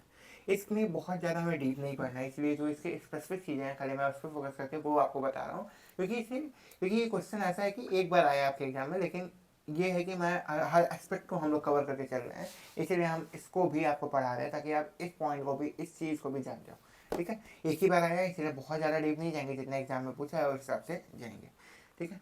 D interest rate required in the market on a bond, the interest rate required in the market on a bond, it germinate and originate from fluctuating interest rate, germinate होता है, originate होता है fluctuating interest rate से। current bond क्या होता है, it is obtained by annual coupon, it is obtained by dividing annual coupon किसके थ्रू, बाय द बॉन्ड प्राइस, किसके थ्रू, बाय द बॉन्ड प्राइस। आगे एसेट सिक्योरिटी, ये क्या होता है, एसेट को सिक्योरिटी में कन्वर्ट करना ही एसेट सिक्योरिटाइजेशन होता है। Liquid asset are converted into tradable security, जब लिक्विड एसेट को ट्रेडेबल सिक्योरिटी में कन्वर्ट किया जाता है तब इसे क्या बोलते हैं, एसेट सिक्योरिटाइजेशन। क्या, when liquid asset convert into किसमें, इसमें बताइए जल्दी, मैंने अभी नाम लिया था उसका, क्या था, ट्रेडेबल सिक्योरिटी। जब लिक्विड एसेट को ट्रेडेबल सिक्योरिटीज में कन्वर्ट किया जाता है तो उसी को बोलते हैं एसेट सिक्योरिटाइजेशन। एडवांटेज क्या होता है एसेट सिक्योरिटाइजेशन का, क्या एडवांटेज हम पाते हैं एसेट सिक्योरिटाइजेशन से, तो हमारा एडवांटेज क्या है, एडवांटेज क्या है हमारा, इम्प्रूव करता है क्या, लिक्विडिटी को, और क्या करता है, रिड्यूस करता है रिस्क को, इनहेंस करता है किसे, बैलेंस शीट मैनेजमेंट को एनहेंस करने का भी काम ये करता है, ठीक है। बात करेंगे कुछ क्वेश्चन के ऊपर, जैसे if the risk return is 6%, beta value is 1.5 and the market return of rate of return is 10%, the expected rate of return will be, तो expected rate of return कितना होगा, तो expected rate of return होता है क्या, मेरा formula लिखेंगे आप, expected rate of return होता है क्या, expected rate of return होता है क्या, अगर आपसे कभी पूछ रहा क्वेश्चन में क्या एक्सपेक्टेड रेट ऑफ रिटर्न, तो आप लिखोगे क्या, CAPM का फॉर्मूला लिखोगे और यहाँ पे लिखोगे क्या, RF प्लस बीटा और RM माइनस RF। ठीक है, यहाँ पे RF क्या हो गया, रिस्क फ्री रेट हो गया, B क्या हो गया मेरा, बीटा हो गया। ठीक है, RM क्या हो गया, मार्केट वैल्यू हो गई, सॉरी मार्केट रिटर्न हो गया या रिटर्न मार्केट हो गया, और RF हमने पहले बताया रिस्क फ्री रेट हो गया। ठीक है, अब अगर हम इस क्वेश्चन को लगाएंगे तो कैसे लग जाएगा, ये क्वेश्चन को अगर मैं लगाता हूँ तो ये कैसे लगेगा, चलिए तो इस क्वेश्चन को लगाते हैं। तो इस क्वेश्चन को अगर हम लगाएंगे तो क्या हो जाएगी वैल्यू मेरी 0.06%। अच्छा मैं हम इस वैल्यू को ना चेंज कर लेते हैं, 6/100 और 6/100 क्या होता है 0.06। अगर इसको भी बात करें तो 10% का क्या हो जाएगा, 10/100 का 0.5। ठीक है, तो हम यहाँ पे लिखेंगे क्या, 0.06 प्लस 1.5 ब्रैकेट में 0.1 माइनस 0.06 इक्वल टू क्या हो जाएगा 0.12। परसेंटेज में वैल्यू बोला है तो 100 से इनटू आ गया 12%। आगे क्या है, सेकंड क्वेश्चन क्या है, A limited market plastic bucket selling price per bucket is 210 and variable cost per bucket is 60. Fixed cost of making bucket is 1,50,000 for the year. The number of bucket to be sold to get a profit of 90,000 is, the number of bucket जो कि sold किया जाएगा ताकि हमें profit मिल पाए वो कितना होगा, number of bucket to be sold to get profit, CVP पाने के लिए हम लोग क्या करेंगे, fix cost plus desire profit upon क्या होगा, कांस्टेंट पर यूनिट, क्या कंट्रीब्यूशन पर यूनिट, क्या कंट्रीब्यूशन पर यूनिट। तो fix cost per desire profit upon contribution per unit. तो कंट्रीब्यूशन पर यूनिट के लिए क्या होगा, selling price minus variable cost, हमने पहले ही पढ़ा था। कंट्रीब्यूशन पर यूनिट के लिए क्या होगा, selling price plus minus variable cost. तो सेलिंग प्राइस में से वेरिएबल कॉस्ट निकालेंगे, कितना आ जाएगा मेरा 150 आ जाएगा, अब वैल्यू तो 150 आ जाएगी, और मेरे पास fix cost per desire profit मेरे पास पहले से ही दिया गया है 1.5 लाख ये है और 90,000 ये है। तो फिक्स प्राइस डिजायर प्रॉफिट कितना हो जाता है मेरा 2,40,000 अपॉन 150, वैल्यू आ जाएगी कितनी 1600 बकेट ना, तो 1600 मेरी वैल्यू आ जाती है, 1600 में बोल रहा था, तो 1600 मेरी क्या आ जाती है, कहाँ गया यार ये पॉइंटर कभी कभी खो जाता है, हाँ 1600 मेरी वैल्यू आ जाएगी। आगे क्या, international monetary system. What is international monetary system, बहुत कुछ है इसमें पढ़ने के लिए, लेकिन हम लोग बहुत ही स्पेसिफिक फोकस करके जानेंगे कि इंटरनेशनल मॉनेटरी सिस्टम क्या है। देखिए बैंकिंग में और अलग अलग चीज़ों में, मतलब बैंकिंग यही आपका बैंकिंग मतलब आपकी यूनिट में ही बैंकिंग जो है, यूनिट 1 में फाइनेंशियल इन्वॉल्वमेंट की सॉरी बिजनेस इन्वॉल्वमेंट की बात करें तो उसमें भी आया था ना, हम लोग इंटरनेशनल मॉनेटरी सिस्टम के बारे में थोड़ा बहुत पढ़े थे, उसके रिलेटेबल IMF IBRD ना, तो उसके रिलेटेड WTO, तो उसके रिलेटेबल ही ये चीज़ है। लेकिन हम लोग क्या करेंगे वहीं तक पढ़ेंगे जितना इस यूनिट में पूछा गया है, इस यूनिट में जितना पूछा गया है हम खाली वहीं तक लेंगे, ये नहीं कि बहुत ज़्यादा डीप चले जाएं और पता चले कि पूछा कुछ और है पढ़ कुछ और रहे है ना। तो हम लोग को यहाँ PhD हासिल नहीं करना, हमें यहाँ इतना पढ़ना है कि हम क्या कर पाए, GRF निकाल पाए ना। चलिए बात करेंगे इंटरनेशनल मॉनेटरी सिस्टम क्या होता है। इंटरनेशनल मॉनेटरी सिस्टम क्या होता है, इंटरनेशनल मॉनेटरी सिस्टम क्या होता है, इंटरनेशनल मॉनेटरी सिस्टम एक सिस्टम होता है यहाँ पे क्या होता है, जहाँ पे हम लोग जहाँ पे रूल्स एंड रेगुलेशन को क्या किया जाता है, फैसिलिटेट किया जाता है ना। International monetary system are a system where the rules and regulation are facilitate, rules and regulation को क्या किया जाता है, फैसिलिटेट किया जाता है, फैसिली फॉर ट्रेड इन्वेस्टमेंट, इसके लिए ट्रेड के लिए इन्वेस्टमेंट के लिए एंड फाइनेंशियल स्टेबिलिटी के लिए, और क्या फाइनेंशियल स्टेबिलिटी के लिए। आगे ऑब्जेक्टिव्स क्या होती है इंटरनेशनल मॉनेटरी सिस्टम की, ऑब्जेक्टिव्स के ऊपर बात करें तो इंटरनेशनल मॉनेटरी सिस्टम के ऑब्जेक्टिव्स क्या होते हैं कि एक्सचेंज रेट को स्टेबिलिटी ला पाए, एक्सचेंज रेट का स्टेबिलिटी ला पाए, ठीक है इंटरनेशनल मॉनेटरी सिस्टम है। और क्या ला पाए, बैलेंस ग्रोथ ऑफ ट्रेड ला पाए, बैलेंस ग्रोथ ला पाए किसका, ट्रेड का, और क्या कर पाए, बैलेंस ऑफ पेमेंट कर पाए, inflow and outflow of cash, that means कि बैलेंस ऑफ पेमेंट कर पाए। ट्रिलीमा ऑफ इंटरनेशनल फाइनेंस क्या होती है, ट्रिलीमा कौन कौन सी होती है, क्या होता है, फिक्स एक्सचेंज रेट पहला है, फिक्स एक्सचेंज रेट। दूसरा क्या है ट्रिलीमा में, दूसरा है मेरा इंडिपेंडेंट मॉनेटरी पॉलिसी होनी चाहिए, इंडिपेंडेंट मॉनेटरी पॉलिसी। पहली बात पॉलिसी होगा तभी तो एक्सचेंज रेट हो पाएगा, तो यस, तो अगर आपके पास फिक्स एक्सचेंज रेट है तो मॉनेटरी पॉलिसी होनी चाहिए ताकि वो फिक्स एक्सचेंज रेट को अच्छे से रेगुलेट किया जा पाए और फ्री मोबिलिटी ऑफ कैपिटल हो पाए, कि आप कैपिटल को एकदम फ्रीली मूव कर पाए बिना गवर्नमेंट के रेस्ट्रिक्शन के, तभी तो आपका कंपनी आपका कंट्री ग्रो कर पाएगा, क्योंकि पॉलिटिकल इंटरफेरेंस नहीं होगी, तो पॉलिटिकल इंटरफेरेंस नहीं होगी, चीज़ें बहुत ही स्मूथली रन कर पाती है। आगे foreign exchange market 4.8 foreign exchange market, exchange rate risk and hedging technique. Yes, इस सब चीज़ों के बारे में हम बात करेंगे। सबसे पहले हम लोग बात करेंगे what is foreign exchange market, क्या होता है, फॉरेन एक्सचेंज मार्केट क्या होता है, मार्केट जहाँ पे क्या होता है जहाँ पे वन करेंसी को कन्वर्ट किया जाता है दूसरे करेंसी में। किसके लिए कन्वर्ट किया जाता है वन करेंसी को दूसरे करेंसी में? फॉर इन्वेस्टमेंट पर्पज के लिए, ट्रेड पर्पज के लिए, और किसके लिए? स्पेकुलेशन पर्पज के लिए। तो हम लोग एक करेंसी को दूसरे करेंसी में चेंज करते हैं इन्वेस्टमेंट, ट्रेड और के लिए।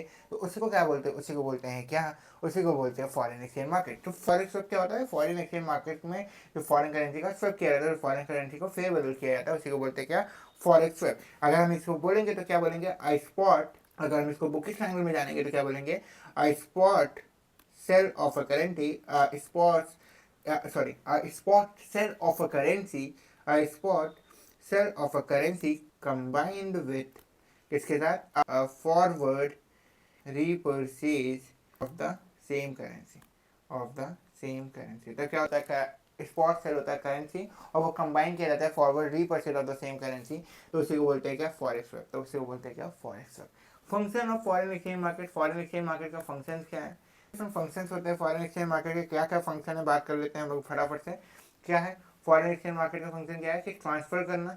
क्या करना? ट्रांसफर करना, क्रेडिट प्रोवाइड करना, और हेजिंग प्रोवाइड करना, मतलब सिंपलिसिटी प्रोवाइड करना, और स्पेक्यूलेशन। इस चीज़ों का मतलब क्या है?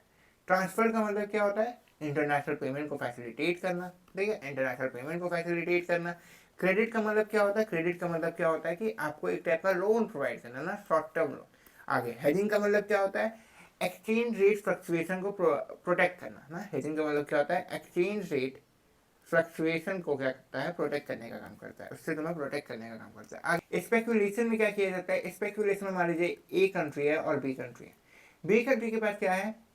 बी कंट्री मान लीजिए एक इंडिया है एंड अमेरिका है। ठीक है, अब इंडिया का $1 $90 के इक्वल। ऐसा ही तो पूरा दुनिया चाहता है बच्चा लेकिन ये तो नहीं मुमकिन है। तो ठीक है, इंडिया का क्या है? अमेरिका का $1 इंडिया के ₹90 के इक्वल है। तो सामने वाले ने क्या किया कि $1 खरीद लिया। अब $1 खरीदा तो इंडिया के रेटिंग में कितना बिक जाएगा? इंडियन करेंसी में कितना बिक जाएगा? ₹90 में बिकेगा ना। लेकिन वो $1 खरीद के उसको रखा। अब कितना हो गया डॉलर? ₹100 हो गया, ₹100 हो गया। तो ₹100 होने के बाद क्या हो गया? उसको ₹10 का जो फायदा हुआ, ये स्पेकुलेशन है। मतलब कि करेंसी को अपने पास रखना, और जैसे ही करेंसी महंगा होता है उस करेंसी को बेच देना, और उससे जो तुम्हें प्रॉफिट आता है उसी को बोलते हैं क्या? स्पेकुलेशन कहते हैं उसी को। आगे एक्सचेंज रेट रिस्क क्या होता है? क्या एक्सचेंज रेट रिस्क क्या होता है, या कौन कौन टाइप के एक्सचेंज रेट रिस्क होते हैं? तो सबसे पहले हम लोग बात करते हैं क्या एक्सचेंज रेट रिस्क होता क्या है। तो पॉसिबिलिटी ऑफ फाइनेंशियल लॉस। क्या है ये होता है क्या? Possibility of financial loss. Possibility होता है किसका? Financial loss due to fluctuation in currency exchange rate. ठीक है, पॉसिबिलिटी ऑफ फाइनेंशियल लॉस हो सकता है। एक्सचेंज रेट रिस्क क्या होता है? एक्सचेंज करेंसी करने के कारण, करेंसी को एक्सचेंज करने के कारण जो लॉस होता है उसी को क्या बोलते हैं? एक्सचेंज रेट रिस्क कहते हैं। मतलब करेंसी को एक्सचेंज करने के कारण जो लॉस होता है उसी को क्या बोलते हैं? एक्सचेंज रेट रिस्क कहते हैं। Type of exchange rate risk. कितने तरह के एक्सचेंज रेट रिस्क होते हैं? तो अगर हम टाइप्स की बात करें तो बहुत तरह के होते हैं। सर कुछ का बता दीजिए मुझे। बच्चा कुछ का नहीं, मैं सबका बताऊंगा आपको ना, कुछ का नहीं सबका बताऊंगा। आइए बात करेंगे क्या। एक होता है क्या? ट्रांजैक्शन रिस्क, और बी ट्रांसलेशन रिस्क, या ट्रांसलेशन रिस्क। सी क्या होगा? और एक और होता है क्या? Economic risk. ठीक है, तो ये तीन तरह के क्या होते हैं? Type of exchange rate risk होते हैं। बात करेंगे इसके बारे में ट्रांजैक्शन रिस्क। ट्रांजैक्शन रिस्क कब अराइज होता है? तब क्या होता है? हम बात करेंगे बुकिश लैंग्वेज के थ्रू कॉन्ट्रेक्चुअल ऑब्लिगेशन। तब क्या होता है? Contractual obligation are exposed. जब कॉन्ट्रेक्चुअल ऑब्लिगेशन एक्सपोज किया जाता है तब क्या होता है? ट्रांजैक्शन रिस्क अराइज होता है। तो ट्रांसलेशन रिस्क अराइज होता है तब financial statement, when financial statement are stated in foreign currency are restated, फिर से वो रीस्टेट किया जाता है होम करेंसी में। ठीक है, तब फॉरेन करेंसी में जो फॉरेन करेंसी में फाइनेंशियल स्टेटमेंट है वो फिर से होम करेंसी में तब रीस्टेट किया जाता है। तब ट्रांसलेशन रिस्क अराइज होता है। और इकोनॉमिक रिस्क कब अराइज होता है? When a firm real asset are exposed to exchange rate changes, exchange rate changes होने के कारण तब फर्म का रियल एसेट सबके सामने आ जाए तो उसी को बोलते हैं क्या? Economic risk. आगे हेजिंग क्या होता है? हम लोगों ने बात किया था हेजिंग क्या होता है। हमने बात किया था हेजिंग एक टेक्निक है ताकि हम रिड्यूस कर सके क्या? फ्यूचर प्राइस फ्लक्चुएशन को। क्या किया जाता है हेजिंग के थ्रू? हम रिड्यूस कर पाते हैं किसे? हम रिड्यूस कर पाते हैं किसे? फ्यूचर प्राइस फ्लक्चुएशन को, फ्यूचर प्राइस फ्लक्चुएशन को।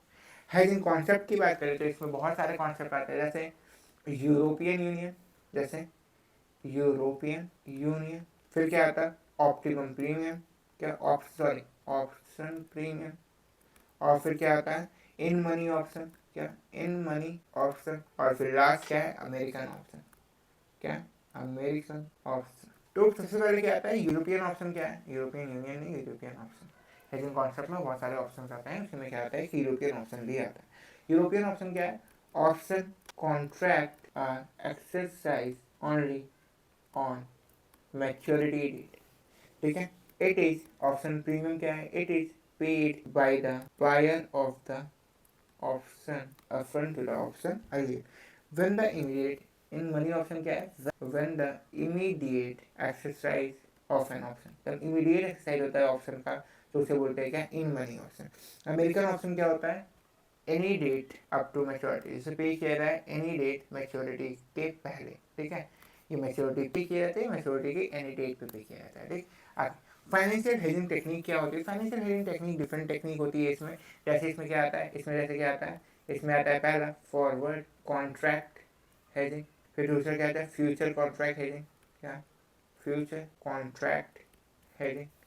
फिर तीसरा क्या आता है? ऑप्शन हेजिंग, क्या? Option hedging. फिर चौथा क्या आता है? स्वैप एग्रीमेंट, क्या? Swap agreement. ये क्या होता है? कुछ फाइनेंशियल हेजिंग टेक्निक है, जैसे forward contract hedging, future contract hedging, option hedging और स्वैप एग्रीमेंट। ये कुछ टाइप के हेजिंग है। Operational hedging technique. Operational hedging technique की अगर मैं बात करता हूँ तो इसमें क्या आता है? इसमें आता है लैगिंग, क्या आता है? लैगिंग आता है। फिर क्या आता है? नेटिंग आता है और मैचिंग आता है। और क्या आता है? एक क्लास आता है, क्या? लीडिंग भी इसी में आता है।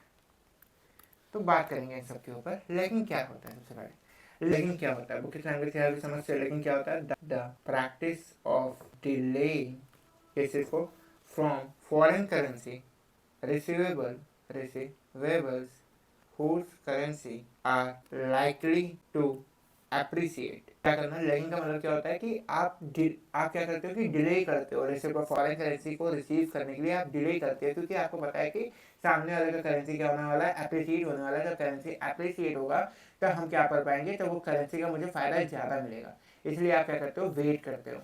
और क्या? और सामने वाले और मेरा वाला करेंसी क्या होने वाला? घटने वाला है, इसीलिए आप इसका क्या करते हो? वेट करते हो कि आप अपने करेंसी को बाद में पे करो और उनके करेंसी को पहले ले लो, क्योंकि उनका करेंसी बढ़ने वाला है। इसी को क्या बोलते हैं? लैगिंग कहते हैं। आगे नेटिंग किसे कहते हैं? और ये सेम लाइन एग्जाम में आया है। नेटिंग किसे कहते हैं? और नेटिंग के अलावा लीडिंग किसे कहते हैं? मैचिंग भी किसे कहते हैं? ये भी जानिए पेपर, लेकिन ये चारों चीजें पूछी गई थी, तो यस। तो क्या है? नेटिंग किसे कहते हैं? Offsetting receivables and payables with multi group. Offsetting करना, क्या? रिसीवेबल्स और पेबल्स को मल्टीनेशनल ग्रुप के अंदर, उसको क्या बोलते हैं? नेटिंग कहते हैं। मैचिंग किसे कहते हैं? अलाइनिंग करना, क्या? अलाइनिंग करना करेंसी इनफ्लो एंड आउटफ्लो को, करेंसी इनफ्लो एंड आउटफ्लो को। और फिर क्या है? लीडिंग किसे कहते हैं? लीडिंग दैट मीन्स कि आप तब लीड करते हो किसी भी हेजिंग को। 4.9 international financial market and instrument euro currency GDR area. ये सब चीज़ के ऊपर बात करेंगे, इंटरनेशनल फाइनेंशियल मार्केट के ऊपर बात करेंगे, ठीक है। जीडीआर एडीआर और उसके इंस्ट्रूमेंट के भी ऊपर बात करेंगे, ठीक है। इंटरनेशनल फाइनेंशियल मार्केट में यूरो करेंसी आता है। इंटरनेशनल फाइनेंशियल मार्केट वो मार्केट होती है जहाँ पे क्या होती है? करेंसी को एक्सचेंज भी किया जाता है, ट्रेड भी किया जाता है, इन्वेस्टमेंट भी किया जाता है। तो सबसे पहले हम इसमें बात करेंगे यूरो करेंसी मार्केट के बारे में, जो कि हमसे पूछा जा रहा है। तो यूरो करेंसी मार्केट क्या है? Any country sorry any currency deposited outside the country of origin। कोई भी कंट्री, कोई भी करेंसी डिपॉजिट जो किया जाए और side the origin of currency के बाहर जो भी करेंसी को डिपॉजिट किया जाता है उसे क्या बोलते हैं? यूरो करेंसी कहते हैं, ठीक है। अब क्या है? अब यहाँ पे क्या होता है? यूरो करेंसी का मतलब ये नहीं है कि यूरो डॉलर। यूरो करेंसी का मतलब क्या है कि कुछ भी हो सकता है ना, कि आप यूएस डॉलर लंदन में डिपॉजिट कर लो तो वो भी क्या हो जाता है? यूरो करेंसी हो जाता है, क्योंकि अब बैंक जो वहाँ का लोकेटेड है अब वो क्या करेगा? उसको इशू करेगा, ठीक है। तो कोई भी करेंसी को डिपॉजिट किया जाता है, ठीक है, डिपॉजिट किया जाता है ऑफसाइड करेंसी, तो उसे बोलते हैं क्या? यूरो करेंसी कहते हैं। कैरेक्टरिस्टिक क्या है? अब ये करेंसी क्या किया जाता है? ज़्यादातर डोमिनेट किया जाता है, इसको डोमिनेट किया जाता है किसके द्वारा? डोमिनेटेड बाई यूएस डॉलर, क्योंकि ये ज़्यादातर एक्सेप्टेबल होता है हर जगह, और यूरो, ठीक है, डोमिनेटेड बाई यूएस डॉलर और यूरो, ये हर जगह एप्लीकेबल है, इसलिए इसको ये डोमिनेट होता है। आगे, issue by N overseas depository bank, depot bank, इसको देखा जाता है किसके द्वारा, डिपॉजिटरी बैंक के द्वारा इसको देखा जाता है। आगे क्या है, ग्लोबल डिपॉजिटरी रिसिप्ट क्या होता है, ग्लोबल डिपॉजिटरी रिसिप्ट क्या होता है। तो ग्लोबल डिपॉजिटरी रिसिप्ट क्या होता है, is a negotiable financial instrument issued by a depository bank, जो कि इशू किया जाता है किसके द्वारा, डिपॉजिटरी बैंक, दैट मीन्स कि जहाँ पे अपने करेंसी को डिपॉजिट किया था, representing shares of a foreign company, जो कि रिप्रेजेंट करता है शेयर किसका, फॉरेन कंपनी के शेयर को रिप्रेजेंट करता है, और and trading in international market, international किसमें, मार्केट। तो thank you for the class.